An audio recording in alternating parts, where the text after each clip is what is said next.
Welcome back, dear listener, to another soft-spoken stroll through the shadows of the past.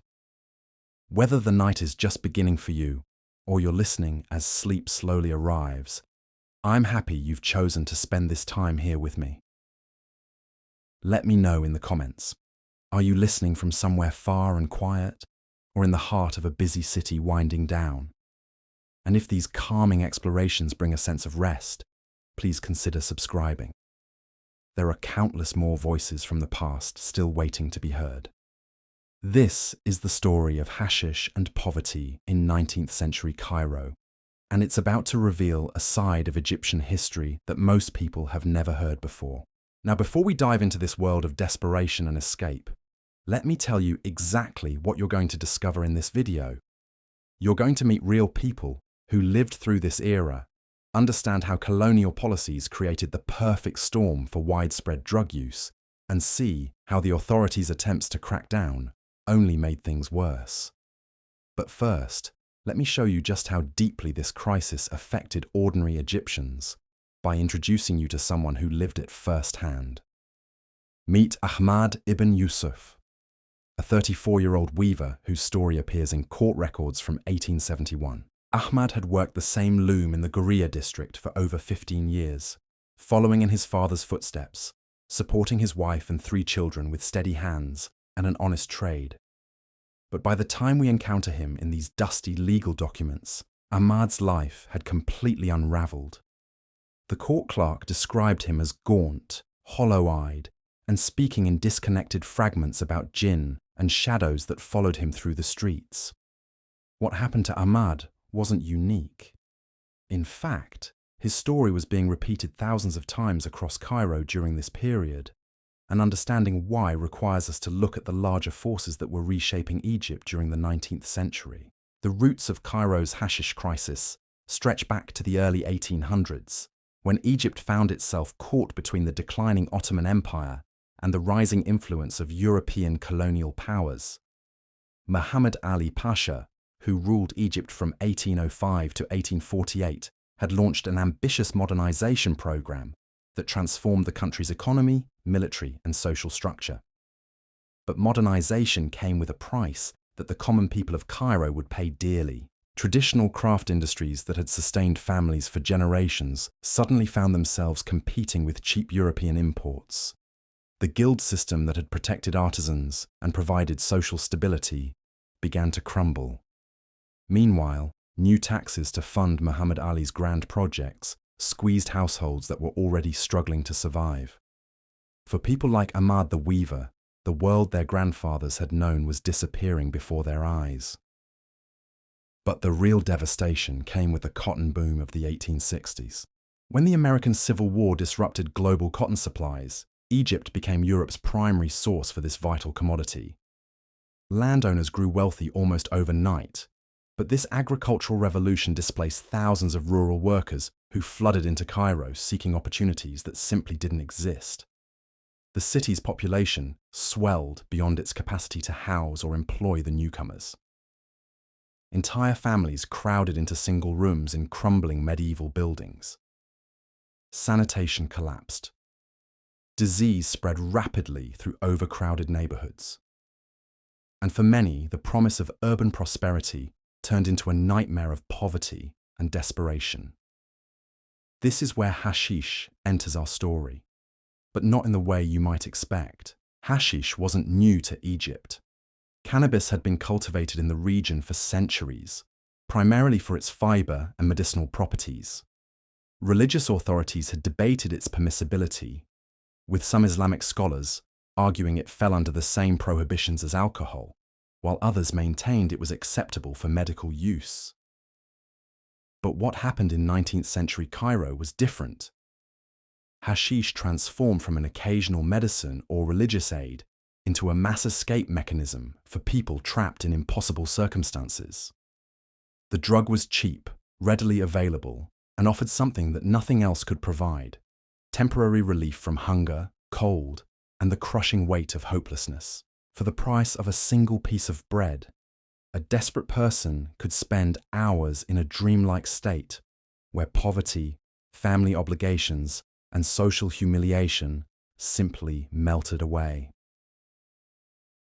Let me introduce you to another person whose story illustrates this transformation. Her name was Fatima al-Dimashqiyya, and she appears in police records from 1873. Fatima had been a respected midwife in the Saida Zainab district, known throughout her neighborhood for her skill in helping women through difficult births. She owned her own small house, kept a garden where she grew medicinal herbs, and commanded enough respect that families would seek her advice on matters far beyond childbirth. But Fatima's world collapsed when her husband, a grain merchant, died suddenly during a cholera outbreak. Egyptian law at the time made it nearly impossible for widows to inherit their husband's business, especially when creditors came calling. Within months, Fatima lost her house, her garden, and her social standing. She found herself living in a single room above a bakery, taking whatever work she could find, which often meant very little work at all. The police report describes finding Fatima in what they called a Hashish house in the Bab al-Sharia district. She was lying on a straw mat, staring at the ceiling with glassy eyes, muttering prayers, and occasionally laughing at things only she could see. When the officers tried to question her, she told them she was visiting her garden, describing in vivid detail flowers and herbs that existed only in her drug-induced visions. What's crucial to understand about Fatima's story is that she didn't turn to hashish because she was weak or morally corrupt. She turned to it because every other support system in her society had failed her. The traditional networks of family, guild, and neighborhood that might have helped a widow in earlier times had been weakened or destroyed by the rapid social changes sweeping through Egypt. This pattern repeated itself across different segments of Cairo's population. Displaced rural workers, unemployed artisans, widowed women, orphaned children, disabled veterans from Egypt's various military campaigns, they all found their way to the city's growing network of hashish dens. These establishments weren't glamorous opium parlors from Western fantasies. They were usually just small, windowless rooms with straw mats on the floor, presided over by dealers who were often as desperate as their customers. The dens operated in a legal grey area that reflected the confusion of the times. Egypt was technically still part of the Ottoman Empire, but European consuls wielded enormous influence through the capitulation system that granted them special privileges.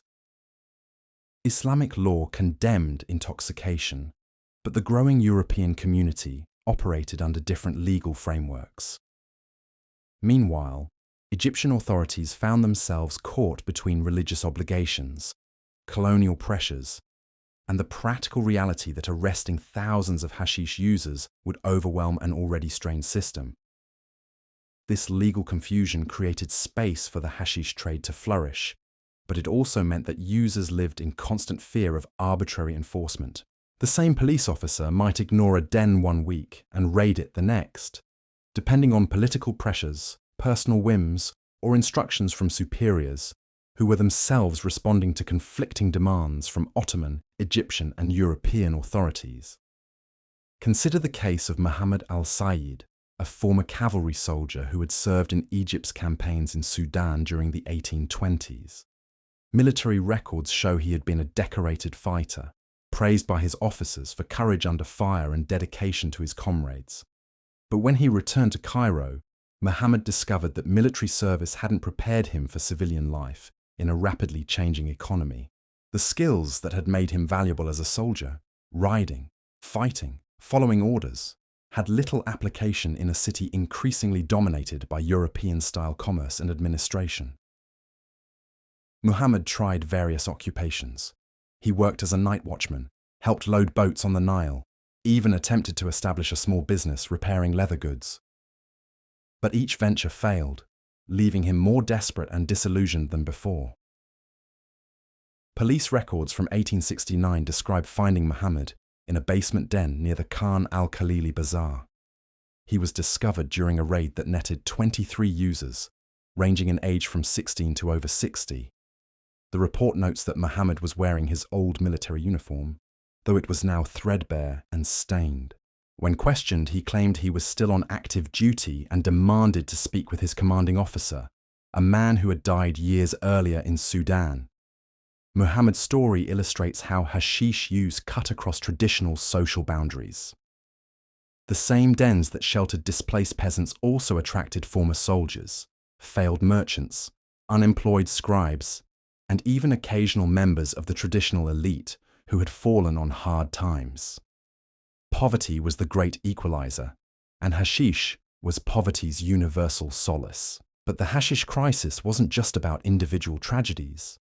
It was reshaping entire neighborhoods and creating new forms of social organization that authorities found deeply threatening. The dens became meeting places where people from different backgrounds shared not just drugs, but also stories, complaints, and sometimes seditious ideas about the government, the colonial presence, and the religious establishment that seemed powerless to help them. This social mixing terrified the authorities, who were already struggling to maintain control over a city that was changing faster than they could understand. Traditional forms of social surveillance, based on tight-knit communities, where everyone knew everyone else, broke down as neighborhoods filled with strangers seeking anonymity. The hashish dens represented a new kind of social space, one that existed outside traditional hierarchies and beyond the reach of conventional authority. The authorities' first serious attempt to address the hashish crisis came in 1872, when Khedive Ismail issued a decree banning the sale and consumption of cannabis throughout Egypt. But this wasn't a decision driven by public health concerns or moral outrage.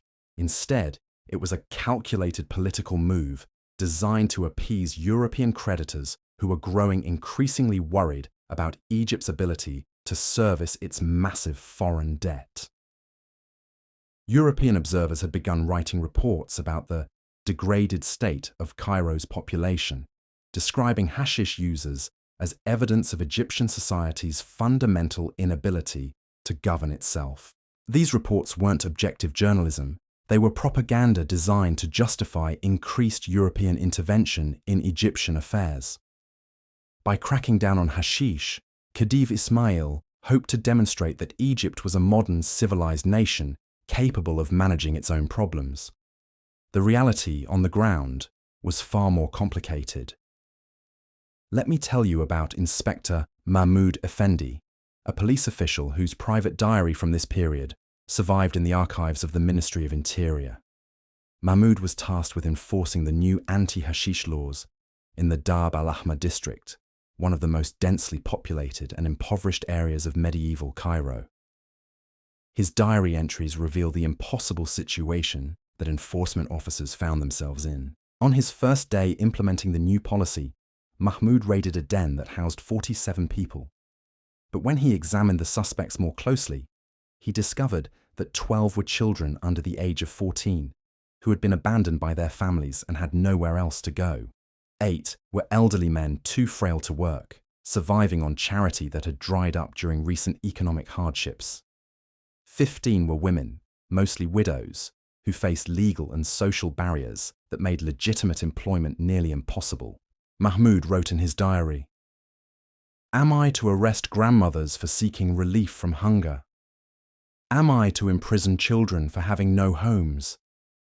These people are not criminals. They are the wreckage of a society that has forgotten how to care for its own." But his superiors had made it clear that results were expected. And results meant arrests, convictions, and public demonstrations that the government was taking decisive action. The enforcement campaign created a vicious cycle that made the hashish problem worse, not better. Users who might have been occasional visitors to the dens now found themselves driven deeper underground, seeking out more dangerous suppliers and more potent products.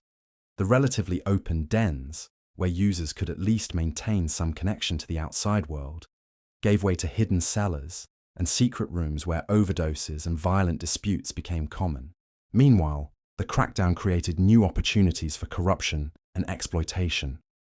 Police officers discovered they could supplement their meager salaries by accepting bribes from den operators or by arresting users and then demanding payment for their release.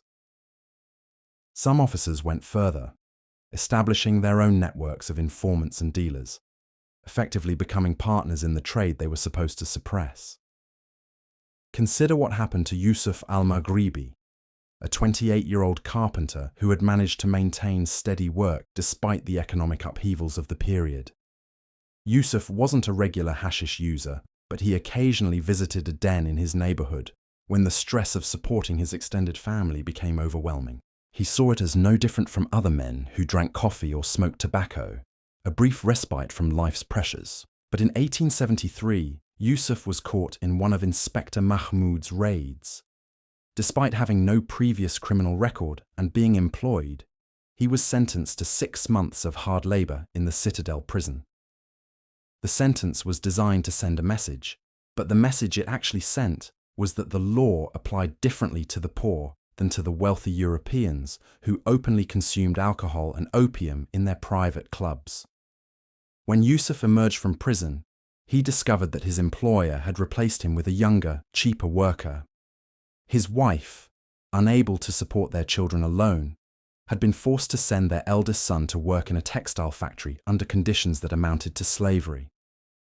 The family's small savings had been exhausted, paying bribes to prison guards and covering basic living expenses during his absence. Now truly desperate, Yusuf found himself drawn back to the very dens that had caused his downfall. But the hashish trade had changed during his imprisonment. The old neighborhood dealers, who had at least maintained some connection to their communities, had been replaced by more ruthless operators who saw users as nothing more than sources of profit. The hashish itself had become more potent and more expensive as suppliers concentrated their product to reduce the risk of transportation and storage. Yusuf's descent accelerated rapidly. Within months, he was spending entire days in drugged stupors, neglecting his family and losing touch with the social networks that might have helped him find legitimate work. When he finally died of what the death certificate listed as exhaustion and malnutrition, his story had become tragically typical of men his age throughout the poorer districts of Cairo. The enforcement campaign also had unintended consequences for women, who found themselves particularly vulnerable to both the authorities and to the criminal networks that were taking over the hashish trade. Traditional Islamic law had provided some protections for women, even poor women, but the colonial legal system that was increasingly dominating Egyptian courts offered them far less recourse when things went wrong. Take the case of Khadija bint Ahmad, a 42-year-old woman who had worked as a seamstress before losing her sight to trachoma, an eye disease that was epidemic in Cairo's overcrowded neighborhoods. Unable to continue her trade, Khadija had become dependent on her neighbors for survival. But as economic conditions worsened, even these informal support networks began to break down. Khadija began using hashish not for pleasure, but as a painkiller for the chronic headaches that accompanied her blindness, and as a way to suppress the appetite that her limited resources couldn't satisfy. She was careful to purchase only small amounts from trusted dealers, and she used the drug alone in her tiny room, bothering no one. But in 1874, a new police captain decided to make his reputation by conducting systematic searches of entire neighborhoods. Khadija's room was searched, and officers found her small supply of hashish hidden in a clay jar. Despite her obvious disability and lack of any criminal history, she was arrested and charged under the full weight of the anti-drug laws. The trial was a mockery of justice. Khadija couldn't afford a lawyer, and the court-appointed defender spoke only a few words on her behalf. European observers in the gallery took notes that would later appear in reports about the degraded morality of Egyptian women. The judge, eager to demonstrate the firmness of Egyptian justice to these foreign witnesses, sentenced Khadija to 2 years of imprisonment. Prison was a death sentence for someone in Khadija's condition. The facilities were overcrowded, unsanitary, and completely unprepared to handle inmates with disabilities. Guards saw her blindness as evidence that she was malingering, trying to avoid work assignments that were already beyond the capabilities of healthy prisoners. She died after 8 months, and her death wasn't even recorded in the official prison records. Stories like Khadijah's began to circulate through Cairo's poor neighborhoods, creating a climate of fear that paradoxically drove more people toward hashish use. If poverty itself had become criminalized, if disability was treated as a form of moral failure, if the legal system offered no protection for the vulnerable, then what was the point of trying to live within society's rules? This psychological impact of the enforcement campaign was perhaps its most devastating consequence. The message that poor Cairenes received wasn't that drugs were dangerous, but that they themselves were unwanted, that their suffering was shameful, and that their government viewed them as problems to be solved rather than citizens to be protected. The hashish dens adapted to this new environment by becoming more secretive and more exploitative. Den operators began demanding sexual favors from female users, knowing that these women had no legal recourse. Children as young as 10 were recruited as lookouts and messengers, drawn into criminal networks that offered them more security than their own families could provide. Some dens became centers for other illegal activities: gambling, prostitution, and the fencing of stolen goods.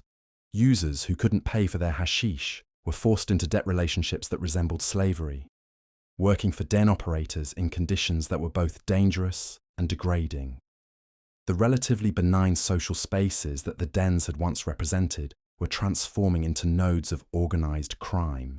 Yet even as the enforcement campaign was clearly failing on its own terms, the authorities doubled down on repression. This wasn't because they believed it was working, but because backing down would have meant admitting that the problem was more complex than European critics were willing to acknowledge.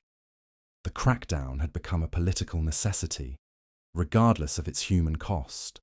By 1875, the futility of the enforcement approach was becoming apparent even to its architects. Inspector Mahmoud's diary entries from this period show a man wrestling with the consequences of policies he was required to implement but no longer believed in. He wrote, "We have created a generation of criminals from people whose only crime was poverty. We have driven suffering underground where it festers and grows stronger. We have made enemies of our own people in service of foreigners who will never understand what we have destroyed." But Mahmoud's private doubts couldn't stop the machinery of repression that had taken on a life of its own. The anti-hashish campaign had created new institutions, new careers, and new sources of revenue that were now invested in perpetuating the very problem they claimed to be solving. The consequences of this failed policy became most visible in what happened to Cairo's children during this period. Let me tell you about Hassan, a 12-year-old boy whose story appears in charity records from the Coptic Orthodox community. Hassan's father had died in a construction accident while working on one of Khedive Ismail's grand boulevards, crushed when scaffolding collapsed at a building site near the new Opera House. His mother, left with 3 children and no means of support, had tried to make ends meet by taking in washing, but the work barely provided enough for 1 meal a day. Hassan began working as a water carrier when he was 10, hauling heavy clay jars from the Nile to households that could afford to pay a few coins for convenience. But as the enforcement campaign intensified, he discovered he could earn more money in a single afternoon by serving as a lookout for hashish dealers than he could in a week of legitimate labor. The dealers paid well because children were less likely to be suspected by police, and if they were caught, the penalties were lighter. What started as occasional work gradually consumed Hassan's entire existence. He learned the intricate signals that warned of approaching raids, memorized the faces of undercover officers, and developed an almost supernatural ability to sense danger. But this premature sophistication came at a terrible cost. Hassan stopped attending the Quranic school where he had been learning to read and write. He lost touch with his mother and siblings, sleeping instead in whatever den needed his services. By the time he was 14, Hassan was no longer just working for the hashish trade, he was using the product himself. The charity records describe finding Hassan in 1876, collapsed in an alley near the mosque of Ibn Tulun. He was severely malnourished, covered in infected sores, and suffering from what the missionary doctor described as premature senility. When they tried to take him to a hospital, Hassan became violent, screaming that the jinn were trying to steal his soul.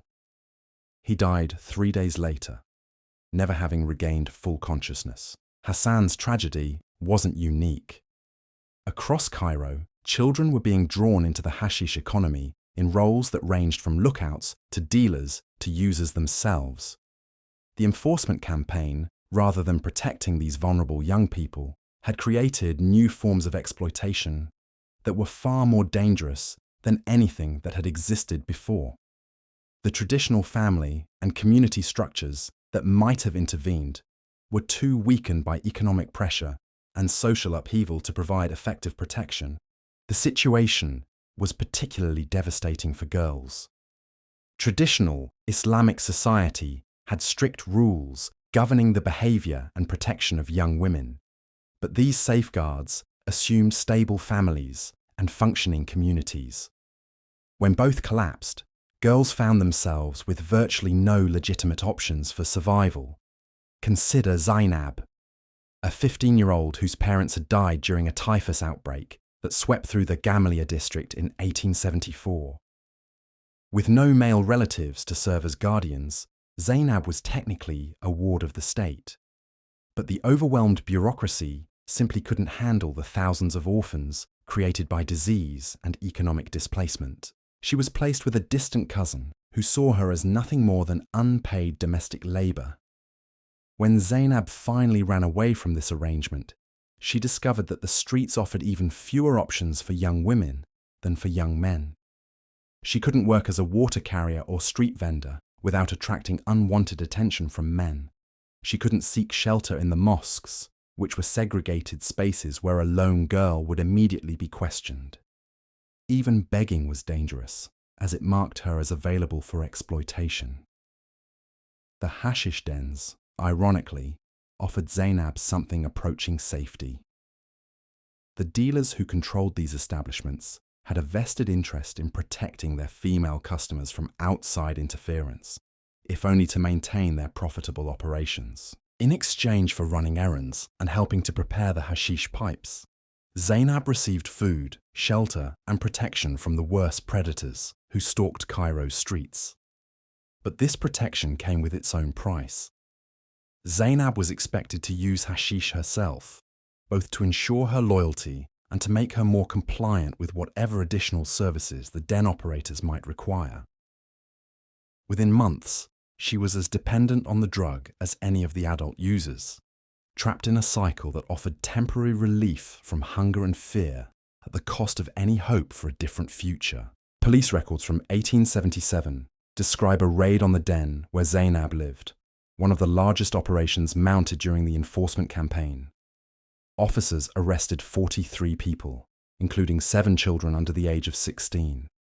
But rather than being treated as victims who needed rescue, these children were processed through the same judicial system as adult criminals. Zainab was sentenced to 18 months in a women's prison that had originally been designed to hold 20 inmates, but now housed over 100.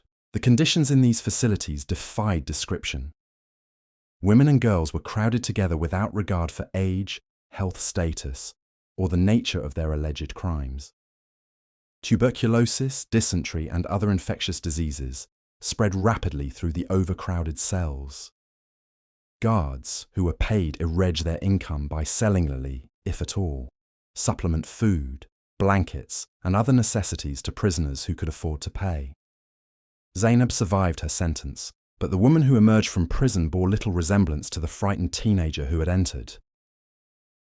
Prison officials described her as hardened and unrepentant, but what they saw as moral corruption was actually the psychological armor that Zainab had developed to survive an environment designed to break the human spirit. She had learned to suppress empathy, to view other people as threats or resources, and to live entirely in the present moment because planning for the future was a luxury she couldn't afford.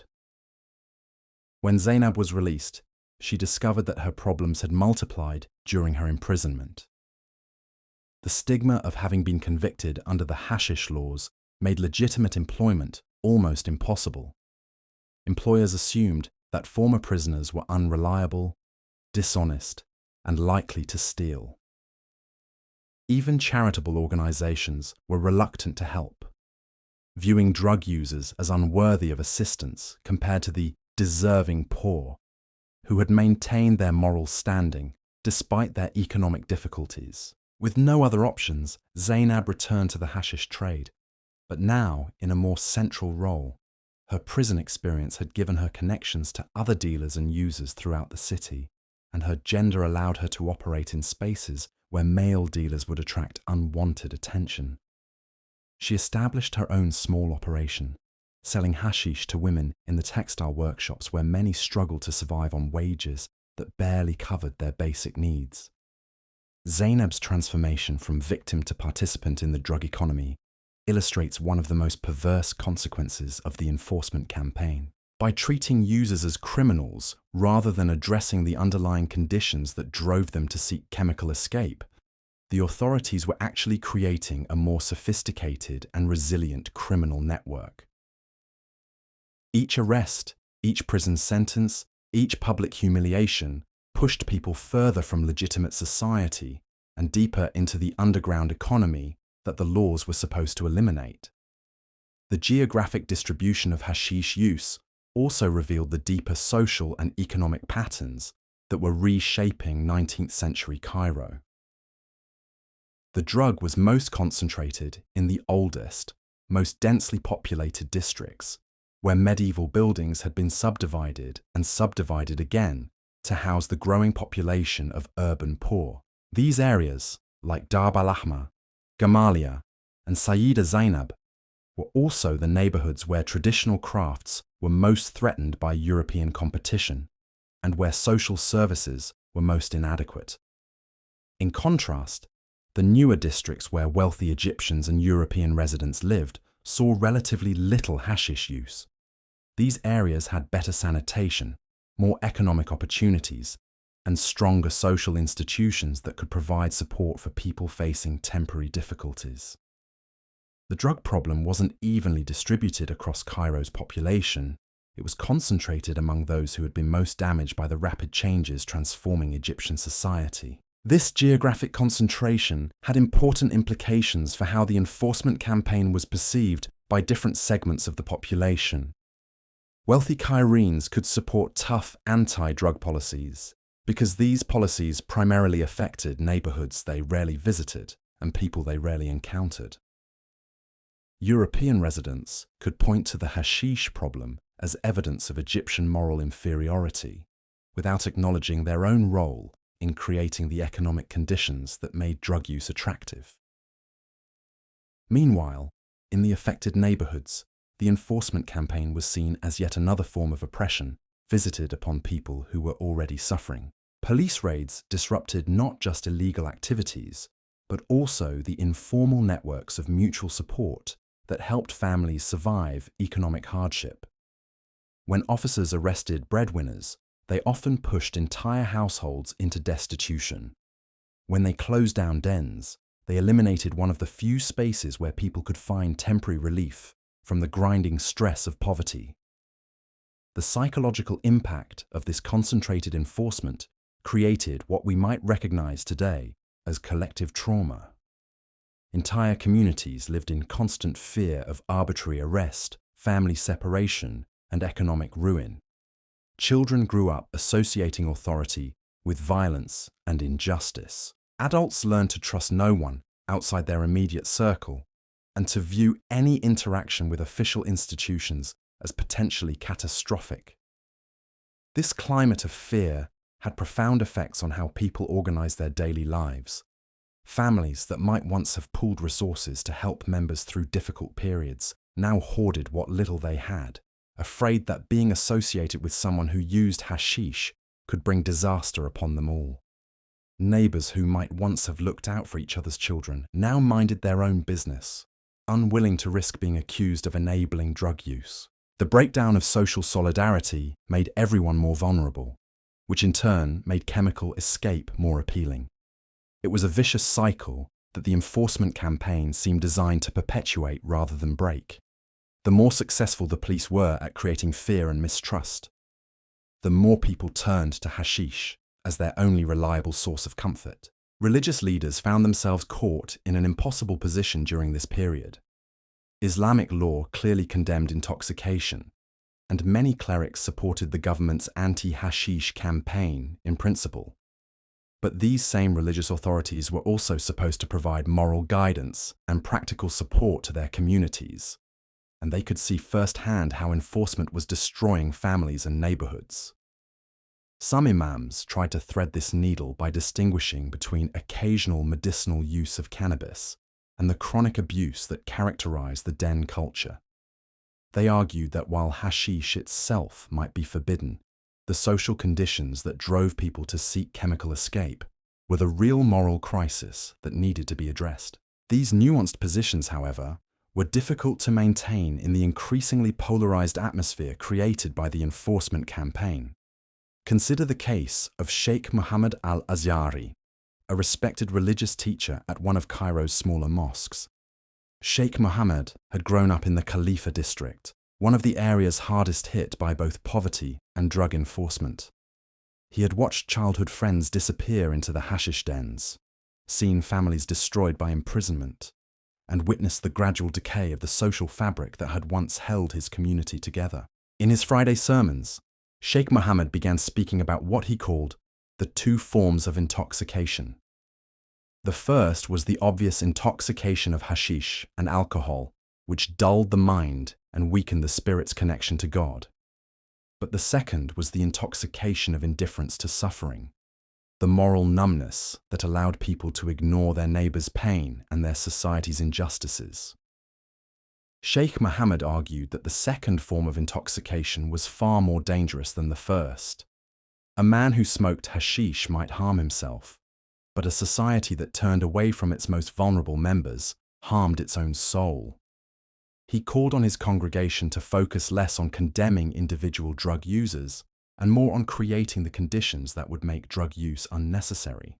These sermons attracted large crowds, including many people who rarely attended regular religious services. But they also attracted unwanted attention from authorities who viewed any criticism of government policy as potentially seditious. In 1876, Sheikh Muhammad was arrested on charges of promoting public disorder and sentenced to 5 years of internal exile in a remote oasis town. The Sheikh's arrest sent a clear message to other religious leaders.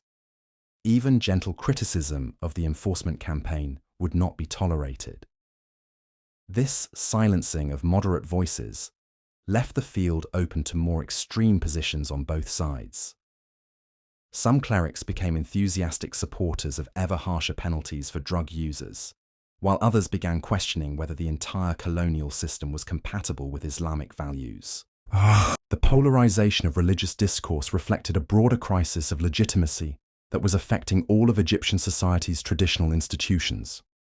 The monarchy, the religious establishment, the guild system, the extended family networks that had once provided stability and meaning were all struggling to maintain their authority in the face of rapid change and external pressure.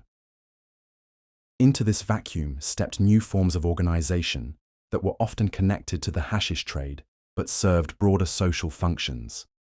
Den operators became informal community leaders, mediating disputes, providing emergency assistance, and organizing collective responses to police raids. Users developed their own codes of behavior, systems of mutual support, and ways of sharing information about threats and opportunities. These underground networks operated according to different rules than the formal institutions they were replacing. Loyalty was based on shared vulnerability rather than traditional hierarchies. Leadership was earned through practical competence rather than inherited status. Resources were distributed according to need rather than social position. In some ways, the hashish subculture represented a more egalitarian and responsive form of social organization than what existed in mainstream Egyptian society. women could achieve positions of influence that would have been impossible in traditional settings. People from different ethnic and religious backgrounds worked together without the prejudices that divided the larger population. Economic relationships were based on mutual dependence rather than exploitation. But these positive aspects of the underground economy came at an enormous cost. The constant threat of police intervention made long-term planning impossible. The illegal nature of the enterprise attracted people who were willing to use violence to protect their interests. The drug itself created dependencies that made users vulnerable to exploitation even within their own community.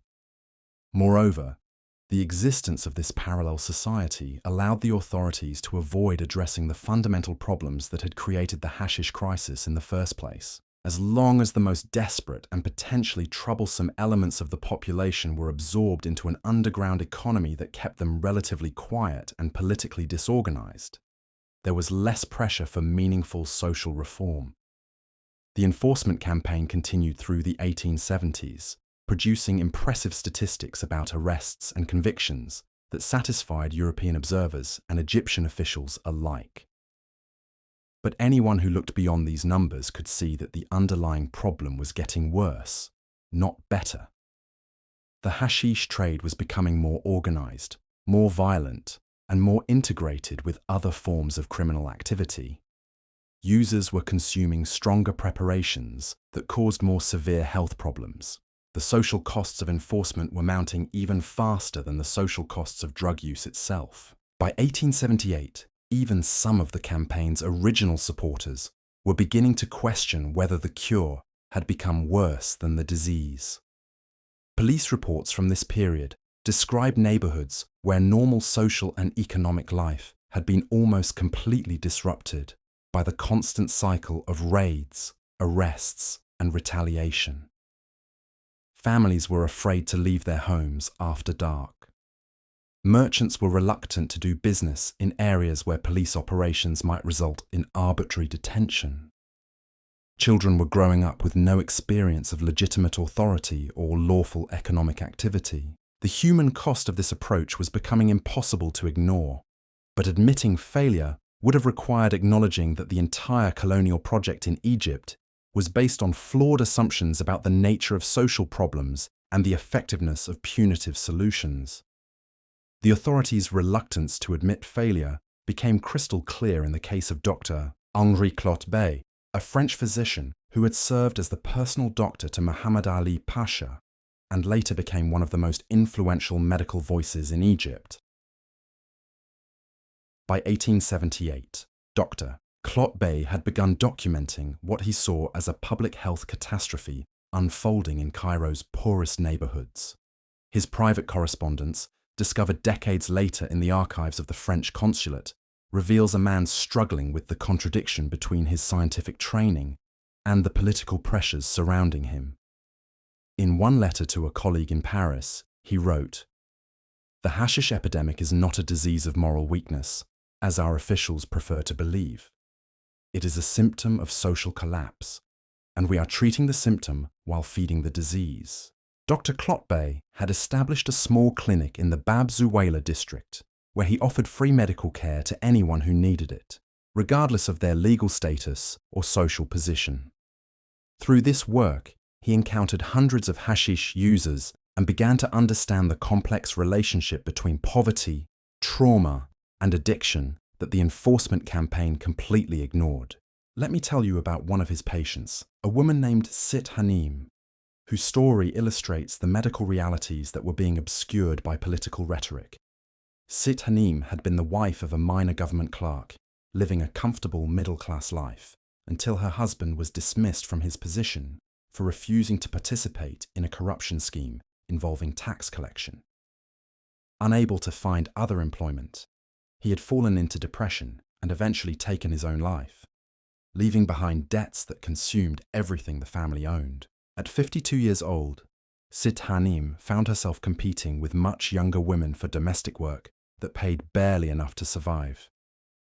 The physical demands of washing clothes, hauling water, and cleaning houses from dawn to dusk were beyond what her aging body could sustain. She began using small amounts of hashish to dull the constant pain in her joints and back, allowing her to continue working despite her physical limitations. When Dr. Klotbey first examined her, Sit Hanim was suffering from malnutrition, chronic respiratory problems caused by poor living conditions, and what we would now recognize as severe depression. The hashish wasn't causing these problems. It was masking them just enough to keep her functional. Without the drug, she would have been completely unable to work, which would have meant starvation. But the doctor's attempts to treat Sit Hanim's underlying health problems were constantly frustrated by the legal environment surrounding her drug use. She was afraid to seek help at the government hospital, fearing that medical records might be used against her if she were ever arrested. She couldn't afford the medications that might have addressed her depression and chronic pain.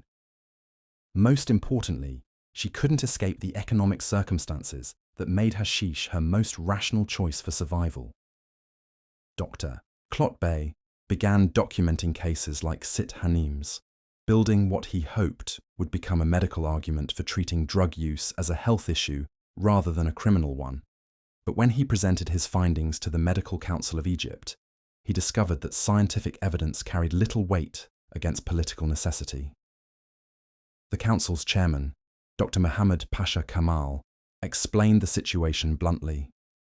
Whether or not hashish users are sick is irrelevant. What matters is that European observers see us taking strong action against moral decay. This subordination of medical judgment to political expediency had devastating consequences for people like Ahmad al-Banna, a 26-year-old blacksmith who had been injured in a workshop accident that crushed his left hand. In earlier times, Ahmad might have received compensation from his guild or found alternative work that accommodated his disability. But the collapse of traditional support systems left him with few options. Ahmad discovered that hashish was more effective at controlling his chronic pain than any treatment the government dispensaries could provide. It also helped him cope with the depression that came from losing his livelihood and watching his young family sink into poverty. For 2 years, he managed to balance occasional drug use with irregular work as a street vendor, maintaining some semblance of normal life. But in 1879, Ahmad was arrested during a sweep of the metalworkers' district. Despite his obvious disability and lack of any criminal history beyond drug use, he was sentenced to 3 years of hard labor. The judge specifically noted that Ahmad's case would serve as an example to other disabled individuals who might be tempted to seek chemical relief from their circumstances. The prison work assignments made no accommodation for Ahmad's injured hand. When he couldn't meet the daily quotas for breaking stones or hauling construction materials, he was punished with reduced food rations and extended isolation. The chronic pain that had driven him to use hashish in the first place became excruciating, but prison medical staff dismissed his complaints as attempts to avoid work. Ahmad died in custody after 18 months, officially from pneumonia, but actually from the cumulative effects of malnutrition, untreated pain, and despair. His widow, left with 3 children under the age of 8, survived by doing exactly what the authorities had punished her husband for. She began selling hashish to other desperate women in her neighborhood. Stories like Ahmad's began to circulate through Cairo's working-class districts, creating a bitter understanding that the law existed to punish poverty rather than protect society. This realization had profound effects on how people viewed all forms of authority, not just the police and courts directly involved in drug enforcement. Consider the case of the Mosque of Sayyida Ruqayya, one of Cairo's most important religious sites, located in the heart of a district that had been devastated by both economic collapse and drug enforcement. The mosque's imam, Sheikh Abd al-Rahman al-Shafi, had initially supported the government's anti-hashish campaign, believing that religious authority and civil authority should work together to maintain moral order. But Sheikh Abd al-Rahman gradually became troubled by what he observed in his own congregation. Families were being torn apart by arrests that seemed to target the most vulnerable rather than the most dangerous. Children were growing up without fathers who had been imprisoned for using substances that caused less social disruption than the alcohol consumed openly by European residents. Women were being forced into prostitution to survive after their husband's imprisonment. In 1880, Sheikh Abd al-Rahman made a decision that shocked both religious and civil authorities. He declared his mosque a sanctuary for anyone seeking help with hashish addiction, regardless of their legal status. He argued that Islamic principles of mercy and compassion required him to prioritize healing over punishment, and that true repentance was impossible under conditions of constant fear and deprivation. The sanctuary attracted hundreds of people, not just drug users, but entire families affected by the enforcement campaign. Sheikh Abd al-Rahman organized them into mutual support networks, providing food for the hungry, shelter for the homeless, and protection for those fleeing police persecution. He also began conducting what he called healing circles, where people could discuss their problems openly without fear of legal consequences. These gatherings revealed the extraordinary diversity of people who had been affected by Cairo's hashish crisis. There were former soldiers still traumatized by combat experiences, widowed women struggling to support their children, disabled workers who had been abandoned by their employers, rural migrants who had never found their place in urban society, and even occasional members of the educated classes who had been ruined by bad investments or political persecution. What united them wasn't moral weakness or criminal intent, but exposure to social and economic forces beyond their control. The hashish dens had become refuges for people who had been failed by every other institution in their society: family, government, employers, and often the religious establishment itself. Sheikh Abd al-Rahman's sanctuary experiment lasted only 6 months before government pressure forced him to close it down. But during that brief period, he documented recovery rates that far exceeded anything achieved through punishment and imprisonment. People who had been chronic drug users for years were able to reduce or eliminate their consumption when they had access to alternative sources of pain relief, economic support, and social connection. The Sheikh's detailed records of this experiment were confiscated when authorities raided the mosque, and he was transferred to a remote posting in Upper Egypt, where his influence would be minimized. But word of his success spread through informal networks, inspiring similar efforts in other neighborhoods and other cities. These grassroots initiatives revealed something that the colonial authorities were unwilling to acknowledge. The hashish crisis was not fundamentally about drugs, but about the breakdown of social solidarity in a society undergoing traumatic change. The enforcement campaign was failing because it treated symptoms while ignoring causes, and because it destroyed the very relationships and institutions that might have provided genuine solutions. The economic dimensions of this crisis became even clearer when we examine what happened during the financial collapse of 1879. Egypt's massive foreign debt, accumulated through Khedive Ismail's modernization projects, finally became unsustainable. European creditors forced the establishment of international financial control over Egyptian government revenues, effectively ending the country's fiscal independence. The immediate result was a wave of austerity measures that devastated what remained of Cairo's economy. Government employees were dismissed or had their salaries reduced. Public works projects that had provided employment for thousands of workers were cancelled. Subsidies for bread and other basic necessities were eliminated. The social safety net, already weakened by decades of rapid change, virtually disappeared. Let me introduce you to Mustafa ibn Salim, a 43-year-old clerk in the Ministry of Public Works, who had managed to maintain a respectable middle-class lifestyle throughout the upheavals of the previous decades. Mustafa owned a small house in the Sayyida Zainab district, sent his children to school, and contributed regularly to his local mosque. He had never used hashish and looked down on those who did, viewing drug use as a sign of moral weakness and lack of self-discipline. But when the austerity measures hit, Mustafa's salary was cut by 60%. His oldest son had to leave school to work in a textile factory. His wife was forced to take in sewing to help make ends meet. The family's savings, accumulated over years of careful budgeting, disappeared within months as they struggled to pay for food and rent. Mustafa began working additional jobs to supplement his reduced government salary, copying documents for merchants, teaching reading to wealthy children, and eventually taking on manual labor that left his soft clerk's hands bloody and blistered. But even these desperate measures weren't enough. The family faced eviction from their home and the prospect of joining the thousands of homeless people already crowding Cairo's streets. It was during this crisis that Mustafa first encountered hashish, not in a den, but from a neighbor who noticed his obvious distress and offered him something to take the edge off.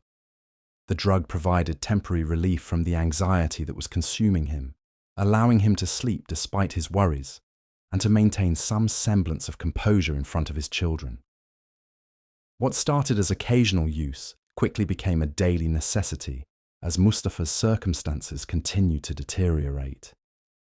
The psychological pain of watching his family's collapse was more unbearable than physical hunger, and hashish was the only thing that made it tolerable. Within a year, this respectable government clerk had joined the ranks of the people he had once condemned. Mustafa's transformation illustrates how quickly social boundaries could dissolve under sufficient pressure. The enforcement campaign had been based on the assumption that drug users were a distinct class of people, morally inferior to law-abiding citizens. But the financial crisis of 1879 revealed that the difference between users and non-users was often just a matter of degree of desperation. The authorities' response to this expanded drug use among the middle classes was telling. Rather than questioning whether their enforcement approach was working, they doubled down on rhetoric about moral decay and foreign corruption. European observers began writing about the fundamental character flaws of Egyptian society that made it unsuitable for self-government. These arguments would later be used to justify the British occupation of Egypt in 1882. Meanwhile, the hashish trade itself was evolving in response to both increased demand and intensified enforcement. The small neighborhood dealers who had once dominated the market were being replaced by more sophisticated operations that could survive police pressure and serve a larger customer base. These new networks were often connected to other forms of smuggling and black market activity, creating a true criminal underground for the first time. Consider the rise of a man known only as Abu Hashish, whose real name never appeared in any official records, but who became legendary among users throughout Cairo. Abu Hashish had reportedly been a minor customs official before losing his position in the government purges that followed the financial crisis.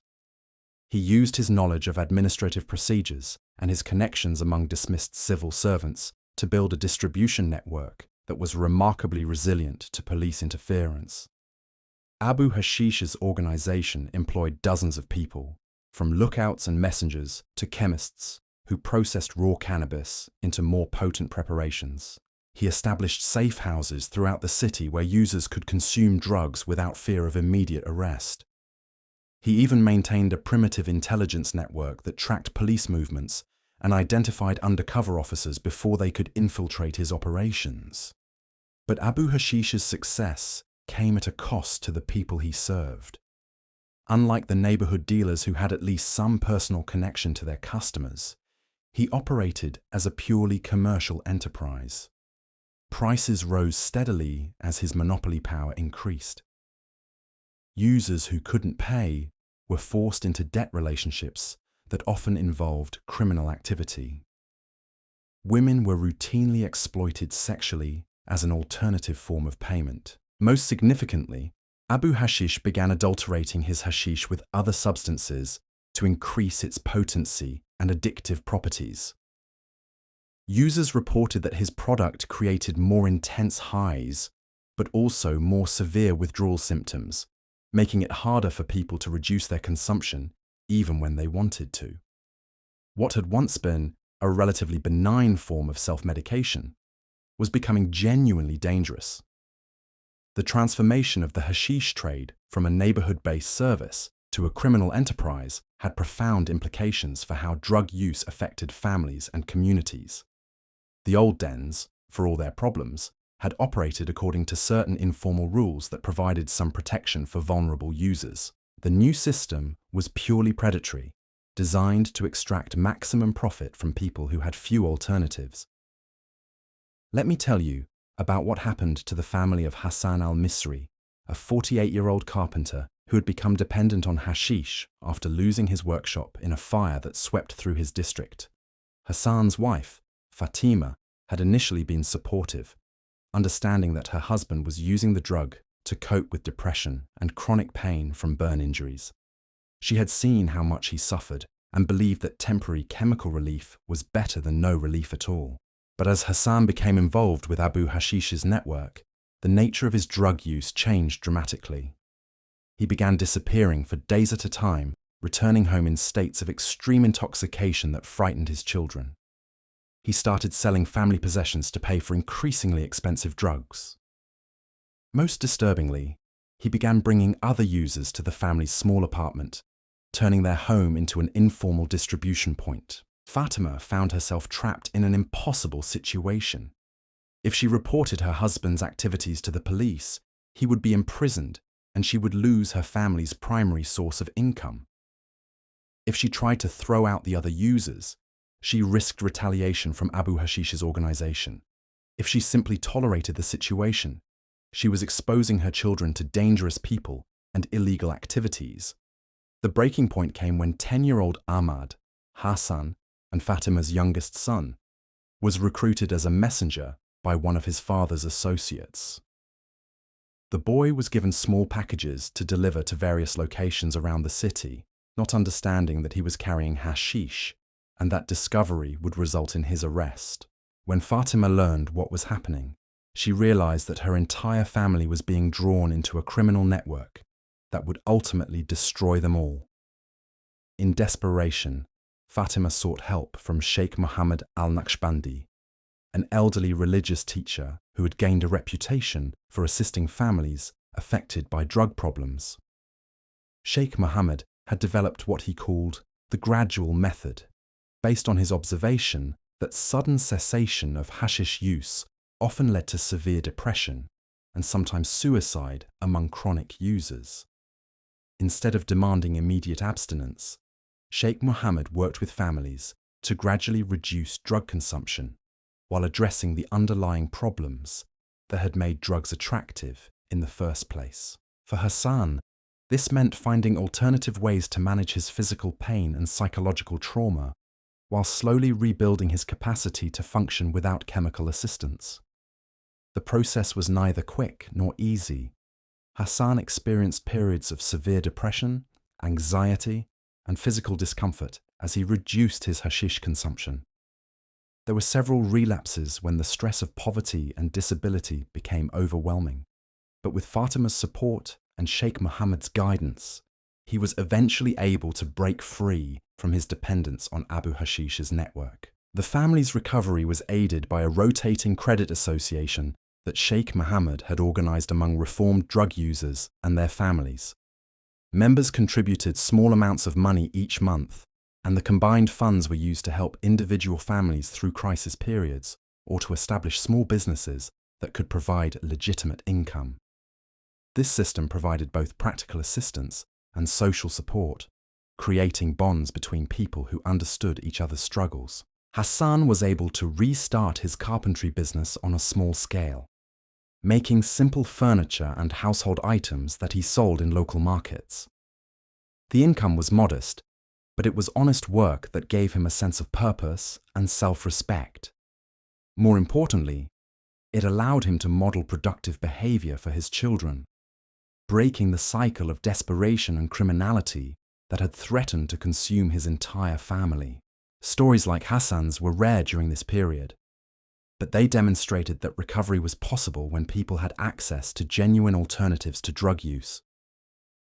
The tragedy was that such alternatives were so scarce, and that the enforcement campaign was actively destroying many of the social institutions that might have provided them. The contrast between punitive and supportive approaches to drug problems became even starker when we examine what happened in Alexandria during this same period. Egypt's second-largest city had also experienced significant hashish use among its poor population, but the response there had been shaped by different political pressures and administrative traditions. Alexandria's police chief, Mahmoud Bey al-Falaki, had been educated in France and had observed European experiments with treating alcoholism as a medical rather than criminal problem.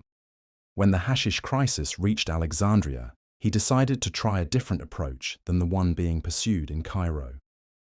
Instead of mass arrests and harsh sentences, he focused on disrupting the supply networks while providing treatment options for users. Working with local doctors and religious leaders, Mahmoud Bey established what he called recovery houses, where chronic drug users could receive medical care, vocational training, and gradual reintegration into normal society. The program was small and underfunded, but it achieved remarkable results. Of the first 100 people who completed the full program, more than 70 remained drug-free for at least 2 years afterward. News of Alexandria's success reached Cairo through informal networks of affected families, creating pressure for similar programs in the capital. But the political environment in Cairo was far more constrained by the need to satisfy European observers who expected harsh punishment for moral failings. The colonial administration couldn't risk appearing soft on drug use, even if gentler approaches were proving more effective. This political calculus had tragic consequences for thousands of people who might have been helped by treatment rather than punishment. It also revealed the fundamental contradiction at the heart of the colonial project in Egypt. The claimed goal of civilizing and modernizing Egyptian society was constantly undermined by policies that destroyed the social fabric necessary for genuine progress. The human cost of this contradiction became most visible in what happened to Cairo's children during the early 1880s.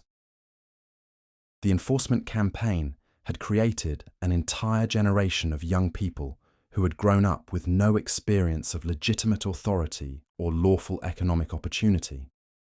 These children, now becoming adolescents and young adults, represented both the deepest tragedy of the hashish crisis and its most dangerous long-term consequence. Let me tell you about Khalil ibn Mahmoud, who had been 8 years old when his father was first arrested for hashish use in 1874. Khalil had spent his childhood moving between various relatives who were reluctant to take responsibility for the son of a convicted drug user. He had attended school irregularly, learning to read and write, but never developing the consistent habits of study that might have prepared him for respectable employment. By the time Khalil reached 16, he had already been arrested twice for minor thefts, and once for acting as a lookout for hashish dealers. He was part of a loose network of young men who survived through various forms of illegal activity, from pickpocketing and burglary to drug dealing and prostitution. They had no loyalty berth and no investment in the legal to the society that had rejected them from system that had only ever brought them suffering. Khalil's story was being repeated throughout Cairo's poorer districts, creating what amounted to a lost generation of young people who had been raised outside the bounds of normal social expectations. These youth were more sophisticated in criminal techniques than their parents had been, more willing to use violence to protect their interests, and more completely alienated from the values and institutions of mainstream Egyptian society. The authorities recognized this problem but seemed incapable of addressing it effectively. Proposals for youth employment programs were rejected as too expensive. Suggestions for educational initiatives were dismissed as rewarding criminal families.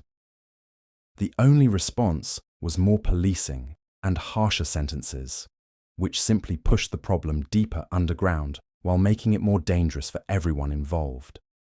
By 1881, Cairo's hashish crisis had evolved into something far more complex and threatening than the relatively simple drug problem that had emerged 2 decades earlier. What had begun as individual responses to economic hardship had become a systematic challenge to the entire colonial order in Egypt. The underground networks that had developed around drug dealing were now involved in arms smuggling, political resistance, and various forms of organized crime that threatened the stability of the entire region. The British, who were preparing to establish formal control over Egypt, viewed the hashish problem as both a justification for intervention and a dangerous obstacle to their plans for efficient colonial administration. They understood that any successful occupation would require the cooperation of local elites, but those elites had been delegitimized by their association with failed drug enforcement policies. At the same time, the underground economy created by prohibition had become so large and sophisticated that it represented a kind of parallel state, complete with its own systems of law, taxation, and social organization. This shadow society was attracting not just drug users, but also political dissidents, religious minorities, and anyone else who felt excluded from or oppressed by the official order. The stage was being set for a confrontation that would reshape not just drug policy, but the entire structure of power in Egypt. The hashish crisis had revealed fundamental weaknesses in colonial governance, but it had also created new forms of resistance that would prove difficult for any authority to control. The story of drugs and poverty in 19th century Cairo was about to become part of a much larger story about empire, nationalism, and the struggle for social justice in the modern Middle East. The consequences of 2 decades of failed drug policy were becoming impossible to ignore. But the political momentum behind enforcement was too strong to reverse. Every arrest, every conviction, every destroyed family had created new stakeholders in the system of prohibition.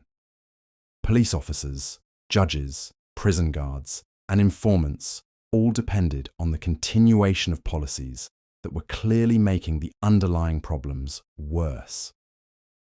This institutional investment in failure would prove to be one of the most enduring legacies of the hashish crisis in 19th century Cairo, long after the specific circumstances that had created the drug problem had changed.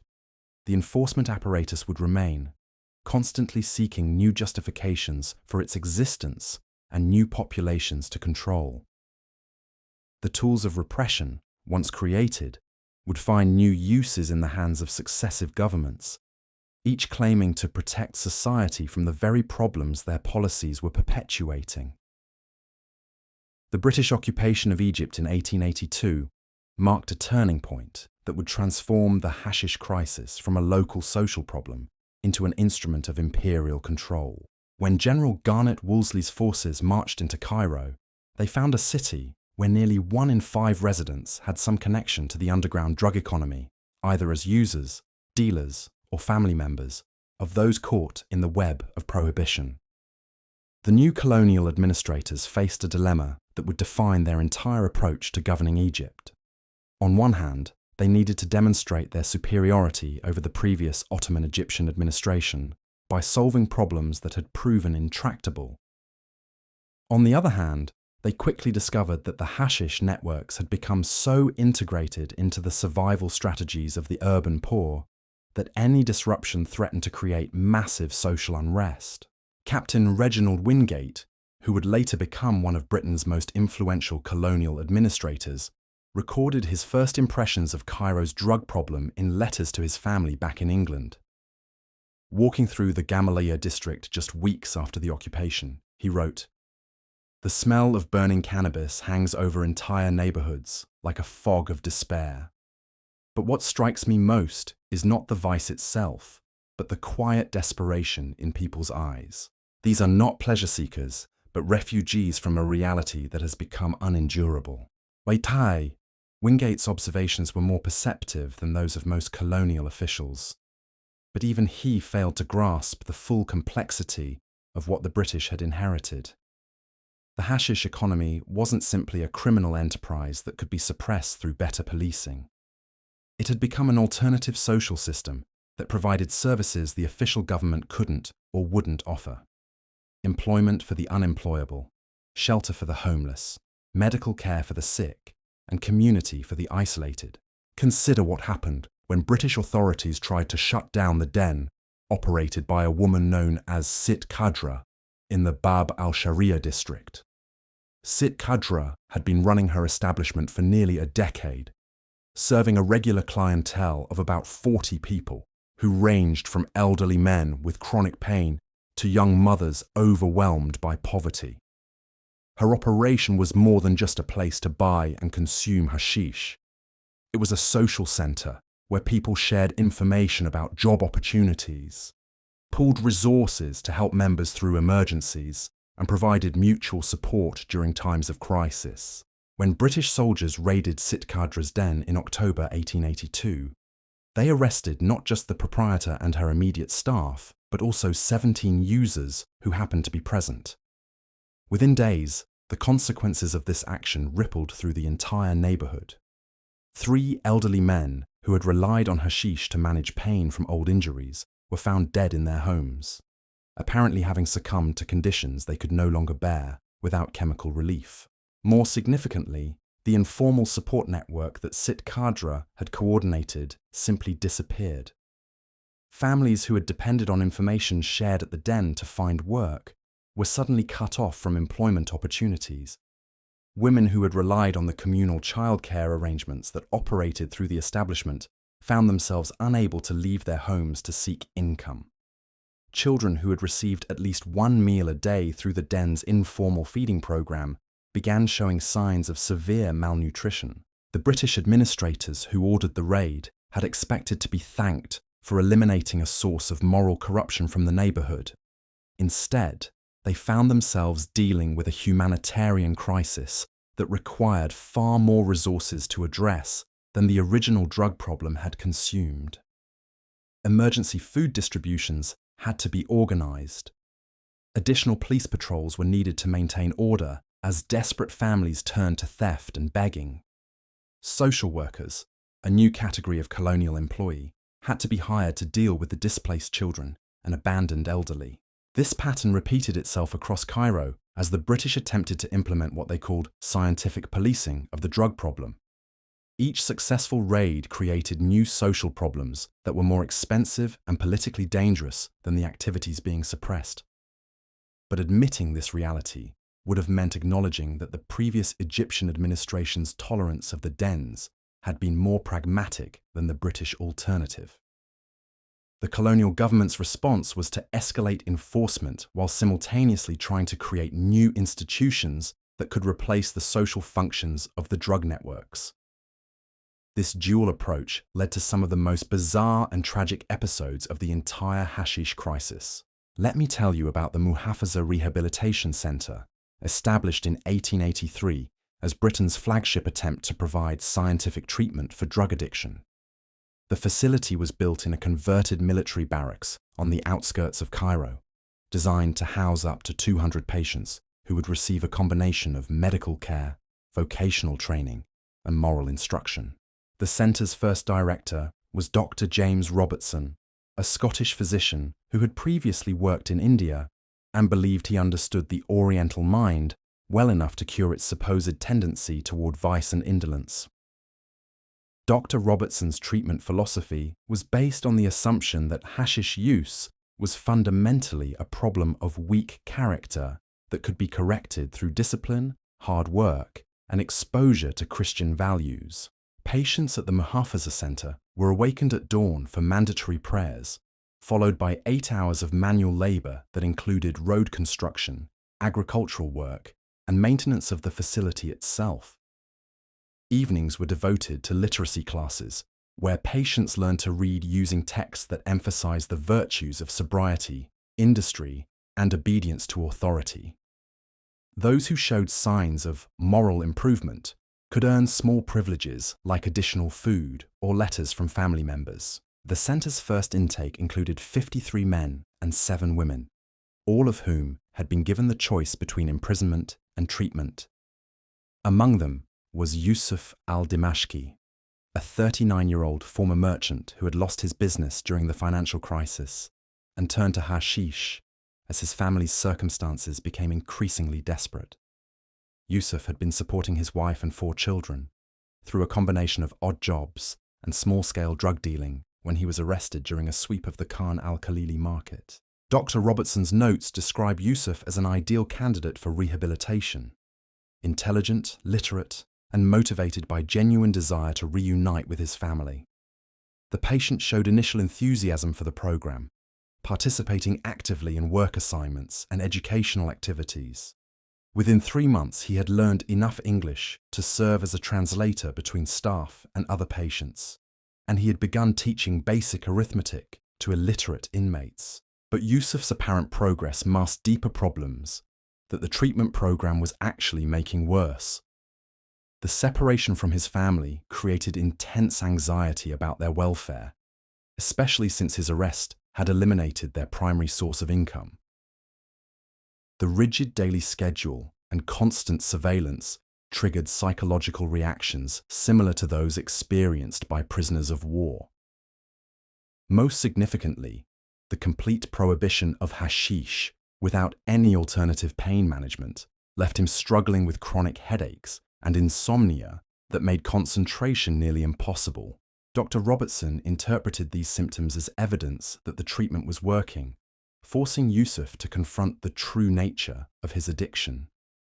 When the patient requested permission to write additional letters to his wife or to receive visits from his children, these requests were denied as signs of insufficient commitment to recovery. When he complained about physical discomfort, he was told that suffering was necessary for moral growth.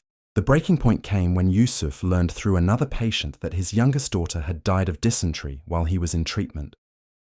His wife had been unable to afford medical care or even proper food for the children, and the 3-year-old had simply wasted away over several weeks.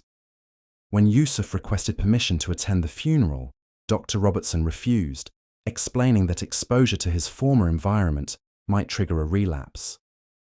That night, Yusuf hanged himself in his dormitory using strips torn from his bedding.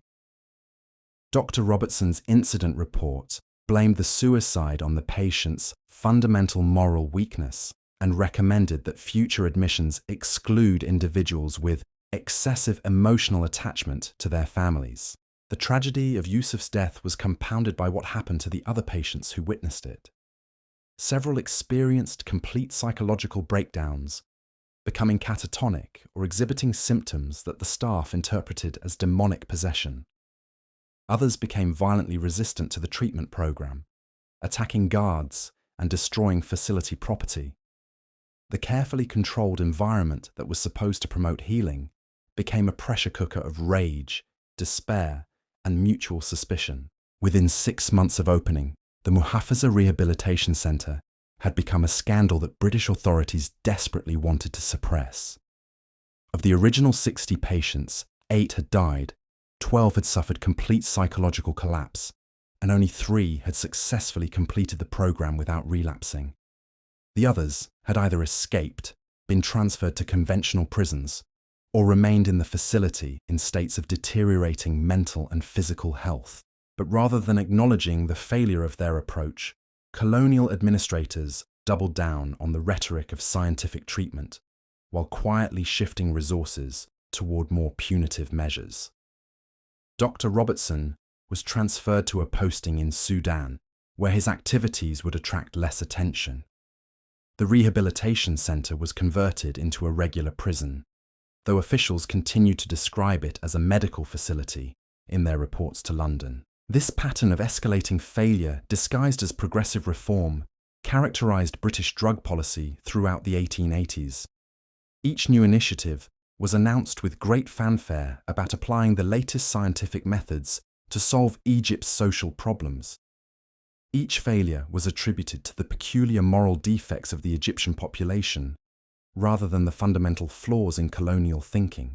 Meanwhile, the actual drug trade was adapting to British enforcement methods with remarkable creativity and resilience.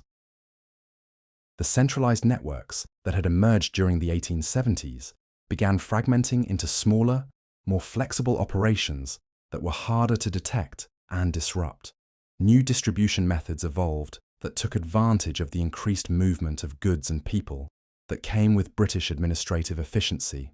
The case of Ahmad ibn Sulaiman illustrates how the drug economy was transforming under colonial pressure. Ahmad had been a minor player in Abu Hashish's organization, working as a street-level dealer in the Sayyida Zainab district.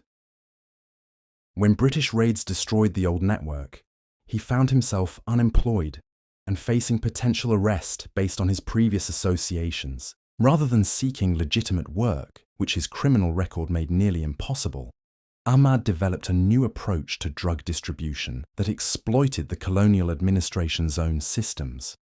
He obtained a license as a traveling merchant, allowing him to move freely between Cairo and the rural areas where cannabis was grown. He established relationships with farmers who were struggling to pay the increased taxes imposed by British financial advisors, offering them guaranteed income for crops that were officially banned but practically ignored in remote areas. Ahmad's innovation was to integrate hashish smuggling with the legitimate trade in traditional medicines and spices. His merchandise included genuine therapeutic herbs alongside cannabis products, making it nearly impossible for customs officials to distinguish legal from illegal goods without extensive testing that the colonial administration couldn't afford. He employed a network of rural women who processed the cannabis into various preparations, from mild teas that could pass for legitimate medicine to concentrated resins that served the needs of chronic users. This new distribution system was far more sophisticated than anything that had existed before British occupation. It involved dozens of people across multiple provinces, generated significant income for impoverished rural communities, and provided products that were safer and more reliable than the adulterated substances that had become common during the enforcement crackdowns of the previous decade. But Ahmad's success came at a cost that extended far beyond the drug trade itself. His operation required systematic corruption of colonial officials, from customs inspectors who could be bribed to overlook suspicious cargo to police officers who would provide advance warning of planned raids. This corruption network gradually expanded to include other forms of smuggling and black market activity, creating what amounted to a shadow government that paralleled and undermined official colonial administration. The British found themselves in an impossible position. They needed local officials to implement their policies, but those same officials were often the people best positioned to profit from undermining those policies. They wanted to demonstrate the superiority of European methods, but their methods were clearly producing worse outcomes than the systems they had replaced. They claimed to be modernizing Egypt, but their presence was actually strengthening the most backward and exploitative elements of Egyptian society. This contradiction became most apparent in the treatment of women caught in the drug economy. British legal traditions had no framework for understanding the complex roles that women played in Middle Eastern societies, particularly women who operated outside traditional family structures. Colonial officials alternated between viewing these women as victims who needed protection and criminals who deserved punishment, often applying both perspectives simultaneously with devastating results. Consider the case of Zahra al-Masriya, a 42-year-old woman who had established herself as one of Cairo's most successful independent drug dealers after her husband's death left her with 6 children to support. Zahra operated differently from male dealers, focusing on female customers and providing services that went beyond simple drug sales. She offered a safe space where women could consume hashish without fear of male harassment, provided childcare for working mothers, and maintained networks of information about employment opportunities and social services. Zahra's establishment was raided in February 1884 by a joint British-Egyptian police force that included several female searchers, a recent innovation designed to address the cultural sensitivities involved in dealing with Muslim women. The raid netted 23 women ranging in age from 16 to over 60, representing a cross-section of Cairo's most vulnerable female population. The British magistrate who heard the case, Sir Edmund Blackwood, found himself confronting legal and cultural questions that his training had never prepared him to address. Islamic law provided certain protections for women, especially in matters involving family honor and sexual propriety. Egyptian customary law offered different protections based on tribal and regional traditions. British law, transplanted to a colonial context, often contradicted both Islamic and Egyptian precedents. Sir Edmund's solution was to create what he called graduated sentences, based on his assessment of each woman's moral culpability and potential for rehabilitation. Zara herself, as the operation's leader, received 5 years of imprisonment with hard labor. Younger women were sentenced to shorter terms in a special facility where they would receive training in appropriate female occupations, like sewing and laundry. Older women were released with warnings, on the assumption that their drug use was primarily medicinal. This sentencing scheme satisfied no one and helped no one. The younger women found themselves in a facility that was essentially a sweatshop where they worked 12-hour days producing textiles for export to Britain. The conditions were so harsh that several died of tuberculosis and exhaustion within months of their arrival. Those who survived emerged with skills that were useless in an economy where machine-made goods had already displaced traditional handicrafts. The older women, supposedly shown mercy through their release, discovered that their arrest records made them unemployable and that their association with Zara's operation had marked them as undesirable in their own neighborhoods. Several were forced into prostitution to survive, a fate that the colonial administration's moral concern had supposedly been designed to prevent. Zara herself experienced the full brutality of the colonial prison system, which made no accommodation for her gender, her age, or the fact that her crimes had been motivated by the need to support her children rather than personal greed. She was assigned to work details that included breaking stones, hauling construction materials, and cleaning the sewage systems that served the prison complex. Guards, frustrated by language barriers and cultural misunderstandings, often responded to any form of resistance with violence that would have been considered excessive even for male prisoners. After 18 months in prison, Zara died of what the medical examiner listed as heart failure, though witnesses described symptoms consistent with severe malnutrition and untreated injuries from beatings. Her 6 children, left without any form of support, were scattered among reluctant relatives or ended up on the streets. 3 of them would eventually be arrested on drug-related charges themselves, perpetuating the cycle of criminalization that had destroyed their mother. The destruction of Zara's network had consequences that extended far beyond her immediate family. The services she had provided to other women simply disappeared, leaving a void that no official institution was prepared to fill. Female hashish users were forced to seek drugs from male dealers who were often exploitative and dangerous. Working mothers lost access to childcare arrangements that had allowed them to maintain some form of employment. The informal information networks that had helped women find work and navigate bureaucratic challenges were severed. British officials celebrated the raid as a major victory against organized crime, but within months they were dealing with increased rates of female prostitution, child abandonment, and domestic violence in the neighborhoods that Zara had served. The colonial administration found itself spending far more money on emergency social services than Zara's operation had ever cost society, while producing far worse outcomes for the women and families involved. This pattern of destructive success characterized British drug policy throughout the 1880s. Each enforcement victory created new problems that were more expensive and politically dangerous than the original issues being addressed. But the logic of colonial administration made it impossible to acknowledge these failures, much less learn from them. The psychological toll of this approach became visible in the changing character of hashish use itself. The relatively social and ceremonial patterns that had characterized drug consumption in earlier periods gave way to more isolated and compulsive forms of use. People consumed hashish alone, in hidden locations, using whatever substances they could obtain regardless of quality or safety. The communal aspects of drug use that had provided some measure of social control and mutual support were destroyed by enforcement pressure. Let me tell you about Ibrahim al-Kahiri, a 26-year-old man whose story illustrates this transformation. Ibrahim had been introduced to hashish by his father, a traditional metal worker who used small amounts of the drug to manage the chronic pain that came from decades of working with heavy tools and hot forges. For the father, hashish consumption was integrated into his daily routine and social relationships. no different from drinking tea or smoking tobacco. But Ibrahim came of age during the enforcement crackdowns of the 1880s, when any association with drugs carried severe legal and social penalties.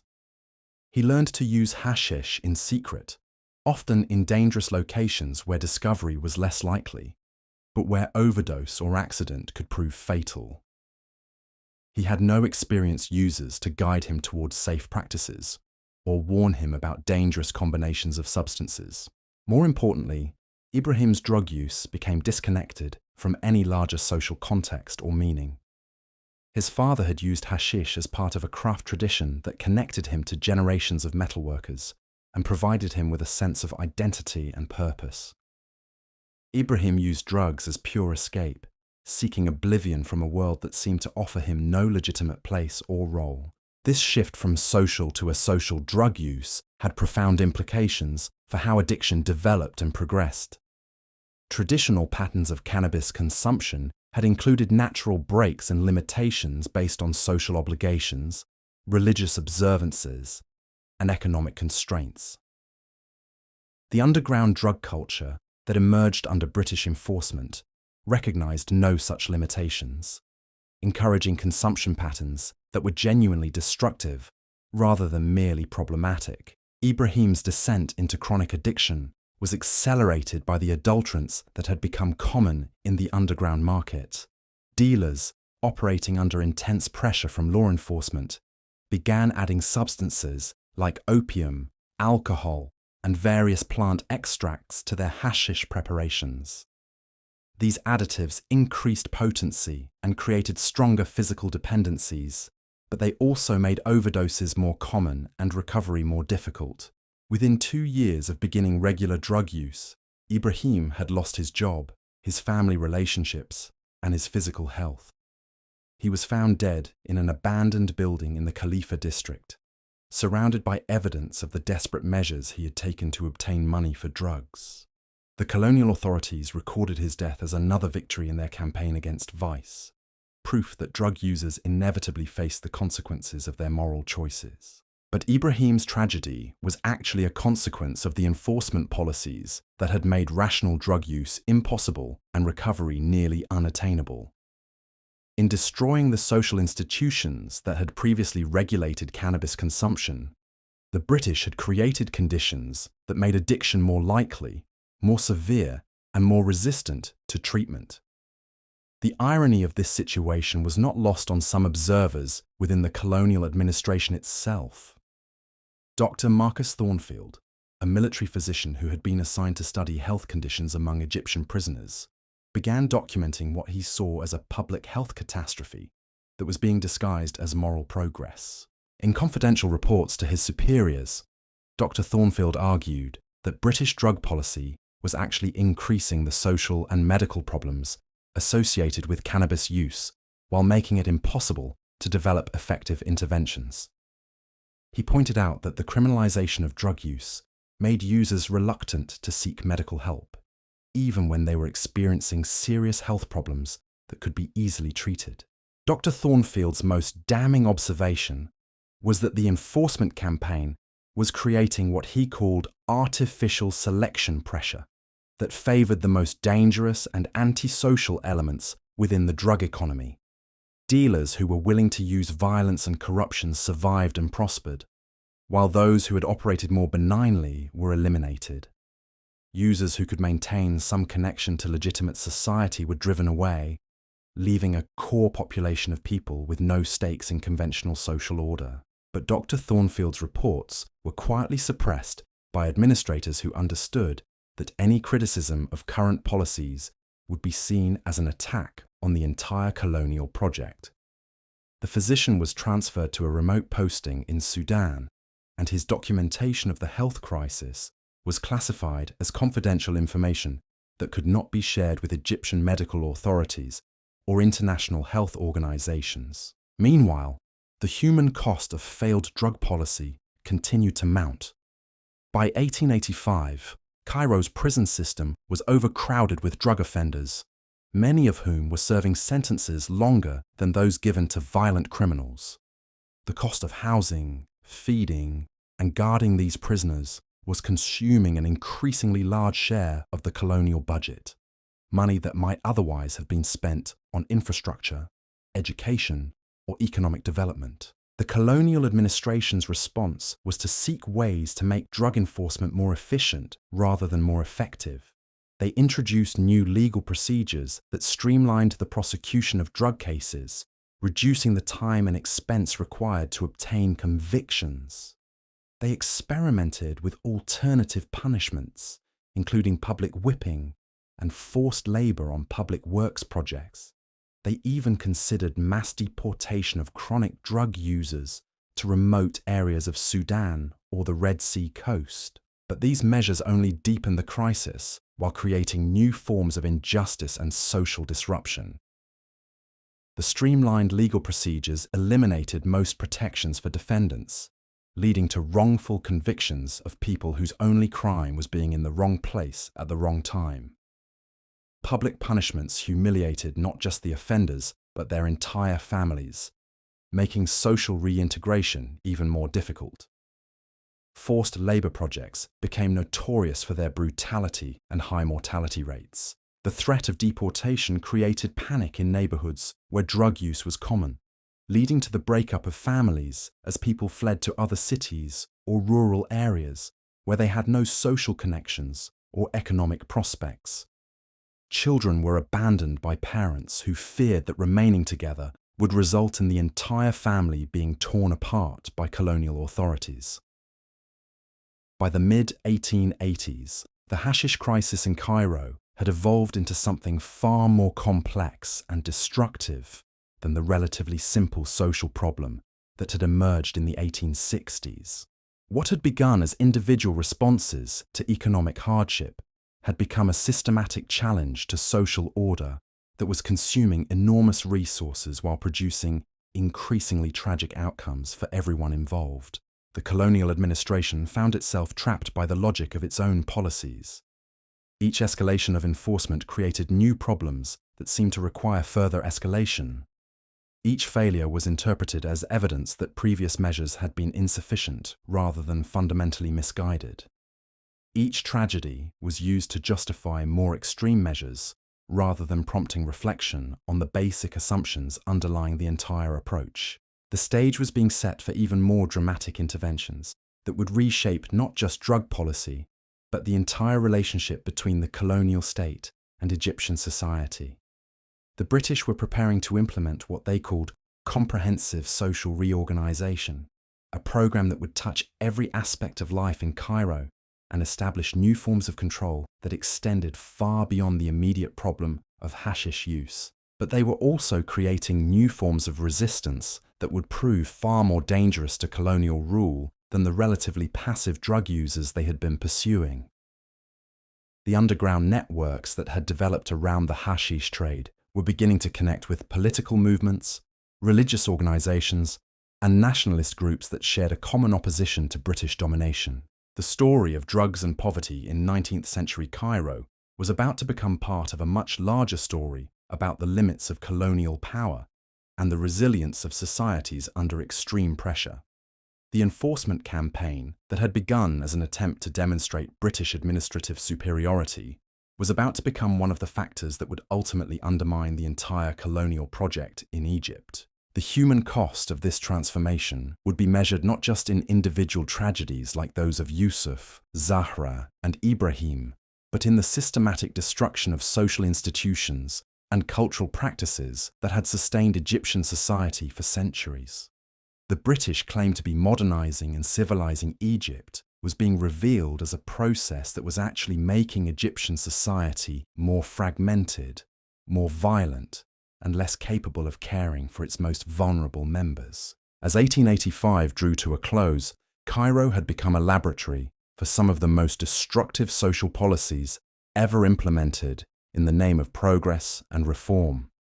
The lessons being learned in the narrow alleys and smoke-filled basements of the old city would eventually influence drug policy and colonial administration throughout the British Empire and beyond.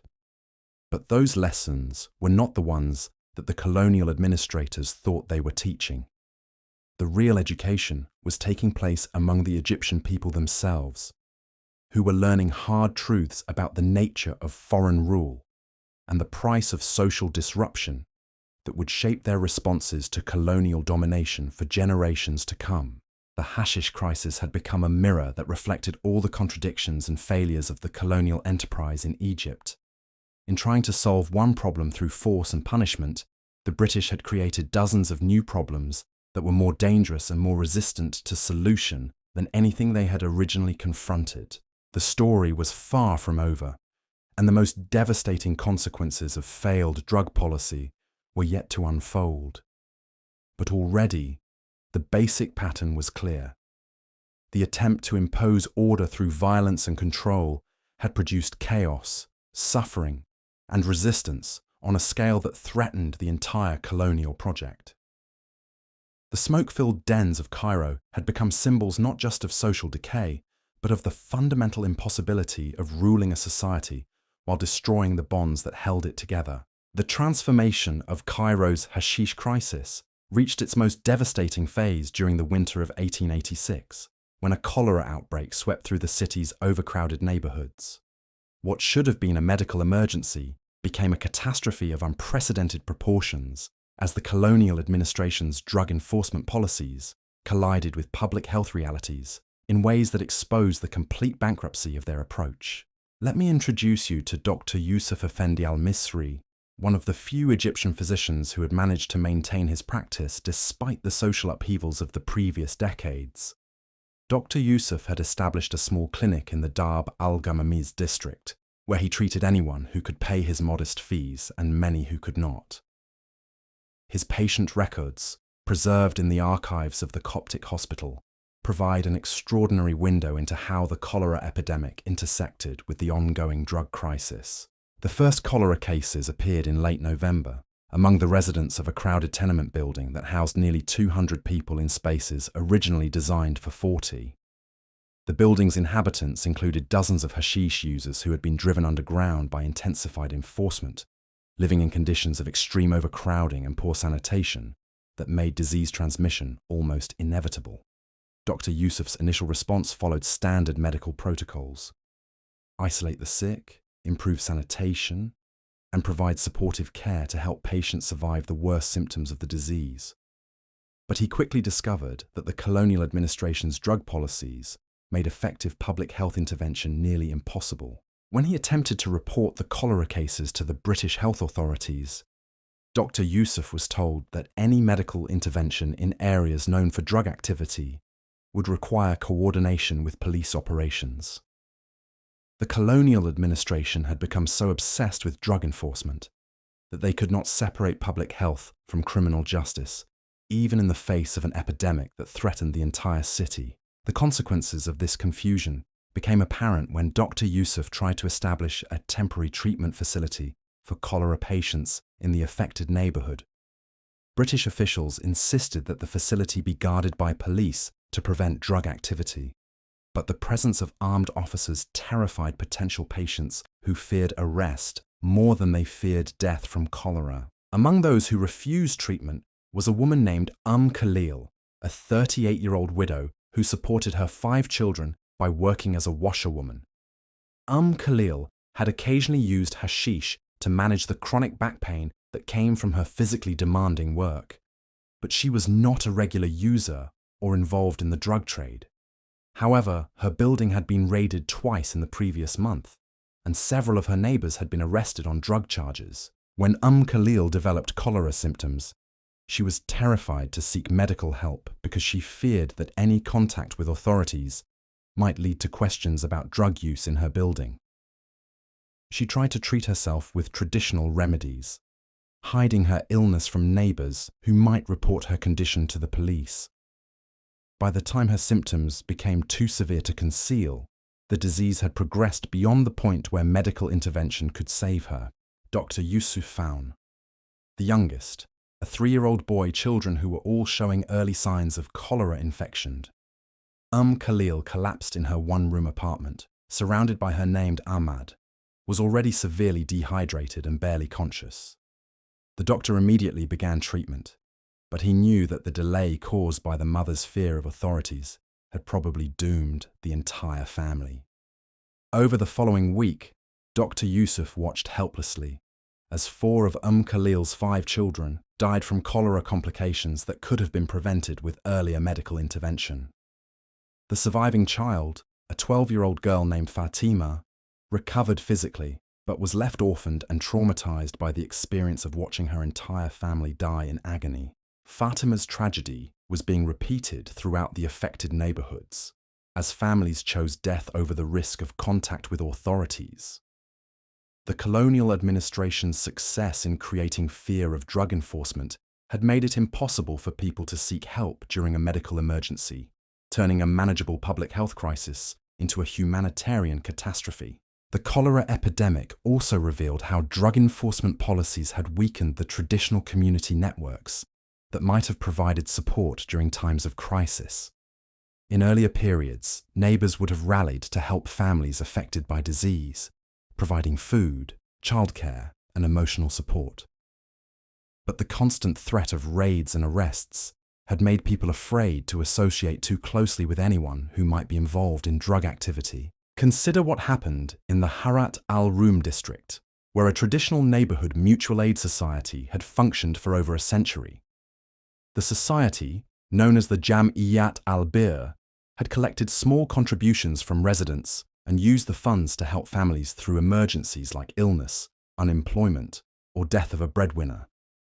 The organization had maintained detailed records of its activities, creating a remarkable archive of how ordinary Egyptians had traditionally cared for each other. But by 1886, the Jam'iyat al-Bir had virtually ceased to function. Too many of its members had been arrested on drug charges or had family members who were involved in the underground economy. The remaining members were afraid to meet regularly or maintain the kind of detailed records that had once been a source of pride, fearing that such documentation might be used as evidence of criminal association. When cholera struck the Harat al-Rum district, the absence of organized community support became immediately apparent. Families that might once have received help from the Mutual Aid Society were left to face the crisis alone.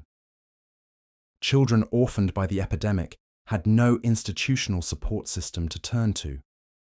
Elderly residents who had contributed to the society for decades found themselves abandoned when they most needed assistance. The breakdown of traditional support systems forced more people to rely on the underground networks that had developed around the drug trade. These networks, designed for illegal commerce rather than social welfare, were poorly equipped to handle a public health emergency, but they were often the only institutions still functioning in neighborhoods where formal authority had been discredited and traditional organizations had been destroyed. This reliance on criminal networks during the cholera epidemic had long-term consequences that extended far beyond the immediate health crisis. Children who survived the epidemic often ended up being cared for by drug dealers and their associates, not because these people were particularly charitable, but because they were the only adults with the resources and organization necessary to provide basic survival needs. Let me tell you about Hassan ibn Muhammad, an 8-year-old boy whose parents both died during the cholera outbreak. Hassan had been living in a basement apartment near the Bab Zuwayla Gate, in a building that housed several families displaced by previous enforcement raids. When the epidemic struck, Hassan watched both his parents die within days of each other, along with most of his neighbors. The colonial authorities made no provision for cholera orphans, assuming that extended family networks would absorb children who had lost their parents. But Hassan's extended family had been scattered by the social disruptions of previous decades, and those relatives who could be located were too impoverished to take on additional dependents.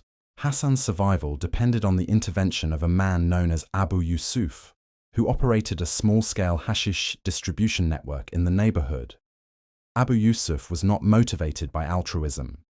He needed reliable messengers and lookouts for his operation, and orphan children were ideal recruits because they had no family ties that might complicate their loyalty to his organization. Under Abu Yusuf's protection, Hassan received food, shelter, and a form of education that prepared him for life in the underground economy. He learned to read and write, not from religious texts or classical literature, but from the coded messages that drug dealers used to communicate with each other. He developed mathematical skills by calculating prices, weights, and profit margins. He acquired geographical knowledge by memorizing the locations of safe houses, police stations, and escape routes throughout the city. By the time Hassan reached adolescence, he possessed a sophisticated understanding of Cairo's criminal economy and the skills necessary to succeed within it. But he had no knowledge of legitimate occupations, no connections to lawful institutions, and no experience of social relationships based on anything other than mutual criminal interest. Hassan's story was being repeated throughout Cairo as the cholera epidemic created hundreds of orphans who were absorbed into the underground economy. The colonial administration was inadvertently recruiting a new generation of professional criminals, children whose entire social education took place within networks that existed in opposition to legal authority. The epidemic also accelerated the transformation of women's roles within the drug economy. As cholera killed disproportionate numbers of men who were more likely to work in occupations that exposed them to the disease, many women found themselves forced to assume economic responsibilities that had previously been handled by male family members. Consider the case of Khadija al-Andalusi, a 28-year-old mother of 3 whose husband died during the epidemic. Khadija had worked as a seamstress before her marriage, but she had given up that occupation to care for her children and manage her household. When her husband died, she discovered that his small savings had been exhausted by medical expenses during his final illness, leaving her with no resources except her own labor. Khadija's attempts to resume her previous work as a seamstress were frustrated by the economic changes that had occurred during her years of domestic focus. Machine-made textiles had largely replaced handmade goods in Cairo's markets, and the few remaining opportunities for traditional needlework paid wages that were insufficient to support a family. The underground drug economy offered Khadija opportunities that were not available in the legitimate labor market. Her gender allowed her to operate in spaces where male dealers would attract unwanted attention, and her domestic skills could be adapted to the processing and packaging of cannabis products. Most importantly, the drug trade offered flexible working arrangements that allowed her to care for her children while earning enough money to keep her family housed and fed. Within months of her husband's death, Khadija had established herself as a key figure in a network that supplied hashish to women throughout her district. She operated from her own home, turning her front room into a space where female customers could consume drugs in safety while their children played in an adjacent courtyard. Her business model combined drug dealing with childcare services, creating a unique enterprise that served the needs of women who had few other options for either employment or social support. But Khadija's success came at enormous personal cost. The constant stress of operating an illegal business while caring for young children took a severe toll on her physical and mental health. She began using her own product to manage anxiety and insomnia, gradually developing the same dependency that affected many of her customers. More dangerously, her children were being raised in an environment where criminal activity was normalized and where contact with legal authority was viewed as an existential threat. The transformation of women like Khadija from victims of circumstance into participants in the underground economy represented one of the most significant unintended consequences of colonial drug policy. By destroying legitimate opportunities for female economic participation while creating powerful incentives for involvement in illegal activities, the enforcement campaign was fundamentally altering gender roles in ways that would have lasting effects on Egyptian society. The cholera epidemic also revealed how drug enforcement policies were affecting the practice of medicine itself. Egyptian physicians found themselves caught between their professional obligations to treat patients and the political pressure to cooperate with drug enforcement. This conflict created new forms of medical practice that prioritized legal compliance over therapeutic effectiveness. Dr. Ahmad al-Dimashqi, who operated a clinic near the Citadel, faced this dilemma daily as he treated patients who were suffering from both cholera and drug-related health problems. Many of his patients were chronic hashish users who had developed respiratory conditions, malnutrition, and other medical issues that were exacerbated by their drug use. But treating these conditions effectively required addressing the underlying addiction, which was legally prohibited. Dr. Ahmad's solution was to develop what he privately called indirect treatment methods that addressed drug-related health problems without explicitly acknowledging their connection to illegal substances. He prescribed medications for anxiety and insomnia without asking about hashish use. He provided nutritional supplements to malnourished patients without inquiring about their appetite problems. He treated respiratory infections without discussing their possible relationship to cannabis smoking. This approach allowed Dr. Ahmad to provide some medical benefit to his patients while avoiding the comprehensive treatment that would have been most legal complications. But it also prevented him from offering effective. Patients received symptomatic relief without addressing the root causes of their health problems, leading to chronic conditions that required ongoing medical intervention rather than curative treatment. The medicalization of drug problems also created new opportunities for exploitation within the healthcare system. Some physicians began prescribing expensive treatments for drug-related conditions that could have been more effectively addressed through social interventions or addiction treatment. Others developed profitable side practices, providing medical certificates that could be used to avoid criminal prosecution for drug use. The corruption of medical practice by drug enforcement policies became particularly apparent during the cholera epidemic, when physicians had to choose between providing effective public health interventions and maintaining their legal standing. Many doctors chose legal safety over medical effectiveness, contributing to the spread of the epidemic and the unnecessary deaths of patients who could have been saved. This medicalization of social problems also affected how the colonial administration understood and responded to the ongoing crisis.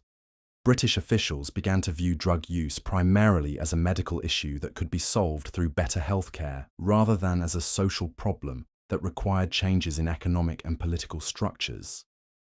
This medical model provided a convenient way to avoid addressing the fundamental inequalities and injustices that had created the drug crisis in the first place. The epidemic's aftermath brought new forms of social organization that reflected the changed realities of life in Cairo. Traditional institutions like religious charities and neighborhood organizations had been weakened by enforcement pressure and social disruption.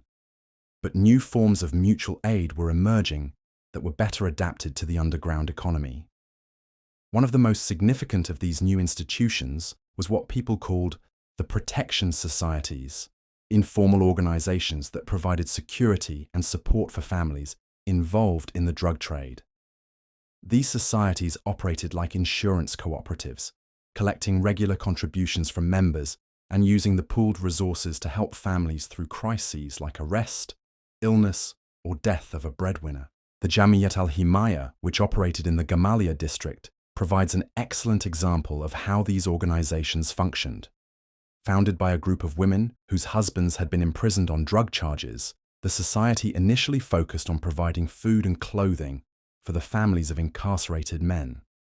But it gradually expanded to offer a range of services that replaced the functions of traditional community institutions. Members of the Jamiyat al-Himaya contributed a small percentage of their income to a common fund that was used to pay legal fees for arrested members, provide emergency medical care, and support the education of members' children. The society also maintained networks of information about police activities, employment opportunities, and safe houses where people could hide during enforcement sweeps. Most importantly, the Jamiyat al-Himaya provided social legitimacy for activities that were criminalized by colonial law but accepted by the communities where they operated. Drug dealing, when conducted according to the society's rules and for the benefit of its members' families, was viewed as honorable work rather than criminal activity. This alternative moral framework allowed people to maintain their self-respect and community standing despite their involvement in illegal enterprises. The success of organizations like the Jamiyat al-Himaya demonstrated that Egyptian society was adapting to colonial pressure by creating new institutions that were more resilient than the traditional structures that had been destroyed. But these adaptations came at a significant cost, as they normalized criminality and created alternative social orders that existed in permanent opposition to legal authority. The development of these parallel institutions also had important implications for how resistance to colonial rule was organized and expressed. The networks that had developed around drug dealing provided ready-made structures for political opposition, with established systems of communication, financing, and security that could be adapted for nationalist purposes. By 1887, British intelligence reports were noting increasing connections between drug trafficking organizations and political groups opposed to colonial rule. The same networks that smuggled hashish were being used to distribute nationalist literature and coordinate protests. The same safe houses that sheltered drug dealers were providing meeting places for political conspirators. This convergence of criminal and political resistance created new challenges for colonial administration that went far beyond the original drug problem. The British found themselves confronting not just individual criminals or isolated political dissidents, but integrated networks that combined economic, social, and political opposition to their rule. The case of Muhammad al-Sayyid al-Badawi illustrates how drug trafficking and political resistance were becoming interconnected. Muhammad had been a minor government clerk before losing his position during the administrative purges that followed British occupation. Unable to find alternative employment, he had become involved in hashish smuggling as a way to support his family. But Muhammad's involvement in the drug trade had also connected him to networks of people who shared his resentment of colonial rule. Through his criminal associates, he was introduced to members of the nascent nationalist movement who were looking for ways to finance their activities and communicate with supporters throughout Egypt. Muhammad began using his smuggling network to distribute copies of underground newspapers that criticized British policies and called for Egyptian independence. He helped establish safe houses where nationalist meetings could be held without fear of police surveillance.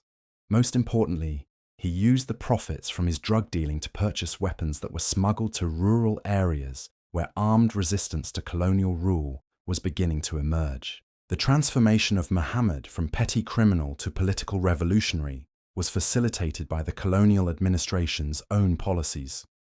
By criminalizing activities that were widely accepted by Egyptian society, the British had created common cause between drug dealers and political dissidents. By destroying traditional institutions that might have channeled opposition into peaceful reforms, they had made violent resistance seem like the only viable alternative. The convergence of criminal and political networks also changed the character of drug-related violence in Cairo. What had once been relatively minor disputes over territory or debts were becoming more serious conflicts that involved weapons smuggling, assassination, and systematic intimidation of government informants. The assassination of Inspector Khalil Effendi in March 1887 marked a turning point in the relationship between drug enforcement and political resistance. Inspector Khalil had been one of the most effective Egyptian officers working with the British to suppress drug trafficking, and his death sent a clear message that collaboration with colonial authorities carried serious personal risks. The investigation of Inspector Khalil's murder revealed the extent to which drug networks had become politicized and militarized. The assassins had used weapons that were traceable to nationalist groups operating in the Delta region. The safe house where they had planned the operation was also being used to store literature calling for armed resistance to British rule. Most significantly, the murder had been financed using profits from drug sales, demonstrating the economic integration of criminal and political activities. British response to Inspector Khalil's assassination was to escalate both drug enforcement and political repression simultaneously, treating them as aspects of the same threat to colonial authority.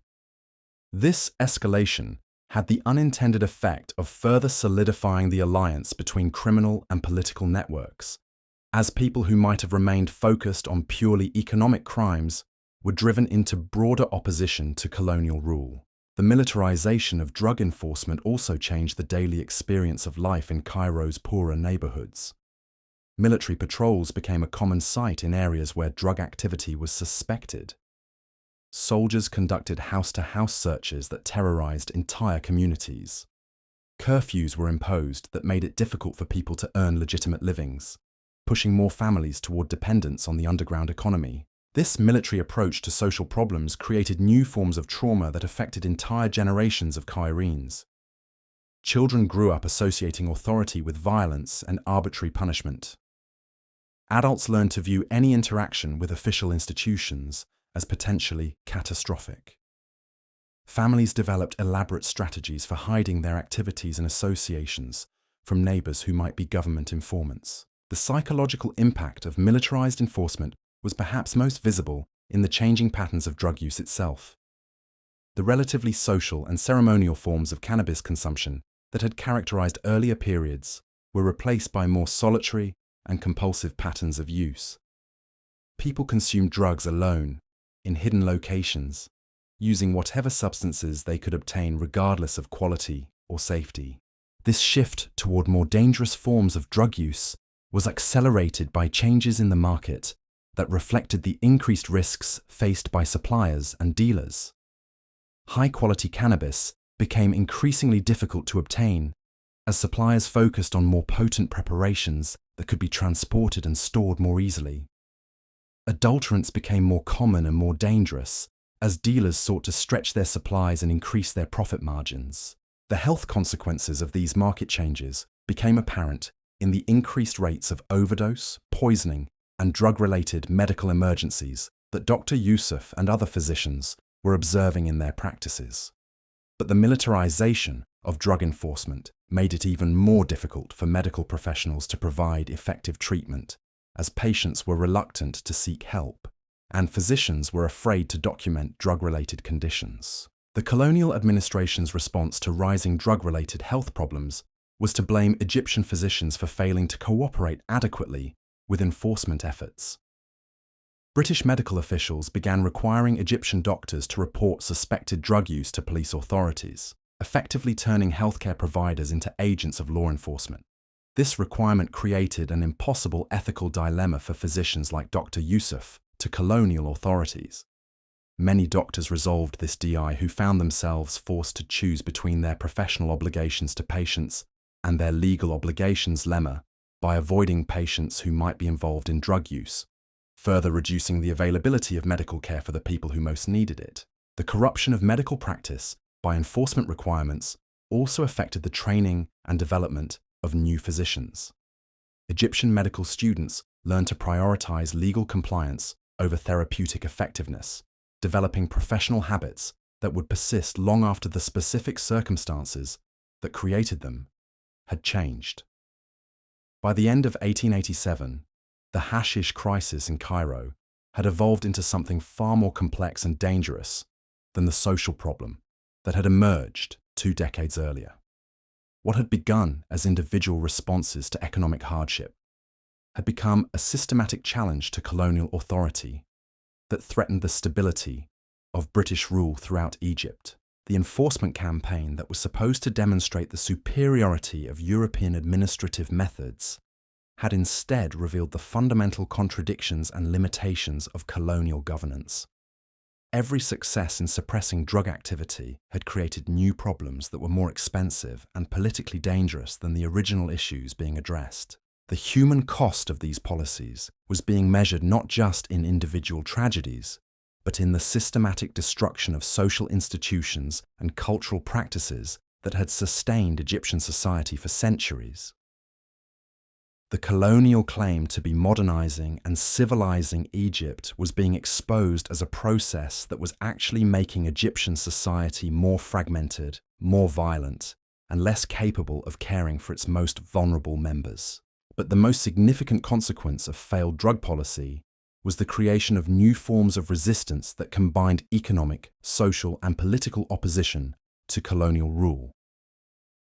The underground networks that had developed around drug trafficking were becoming the foundation for nationalist movements that would eventually challenge British domination throughout the Middle East and North Africa.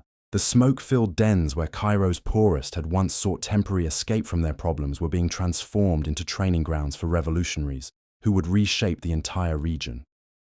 The children who had been raised in the underground economy were coming of age with skills, networks, and grievances that would make them formidable opponents of any authority that tried to control them through force alone. The story of Hashish and poverty in 19th century Cairo was becoming part of a much larger story about the limits of imperial power and the resilience of societies under extreme pressure. The lessons being learned in the narrow alleys and hidden basements of the old city would eventually influence anti-colonial movements throughout Africa and Asia, as oppressed peoples discovered that the same networks and strategies that sustained illegal economies could also sustain armed resistance to foreign rule. The colonial authorities understood the threat they were facing, but they seemed incapable of responding in ways that addressed its root causes rather than merely its symptoms. Each escalation of enforcement created new grievances and new opportunities for resistance.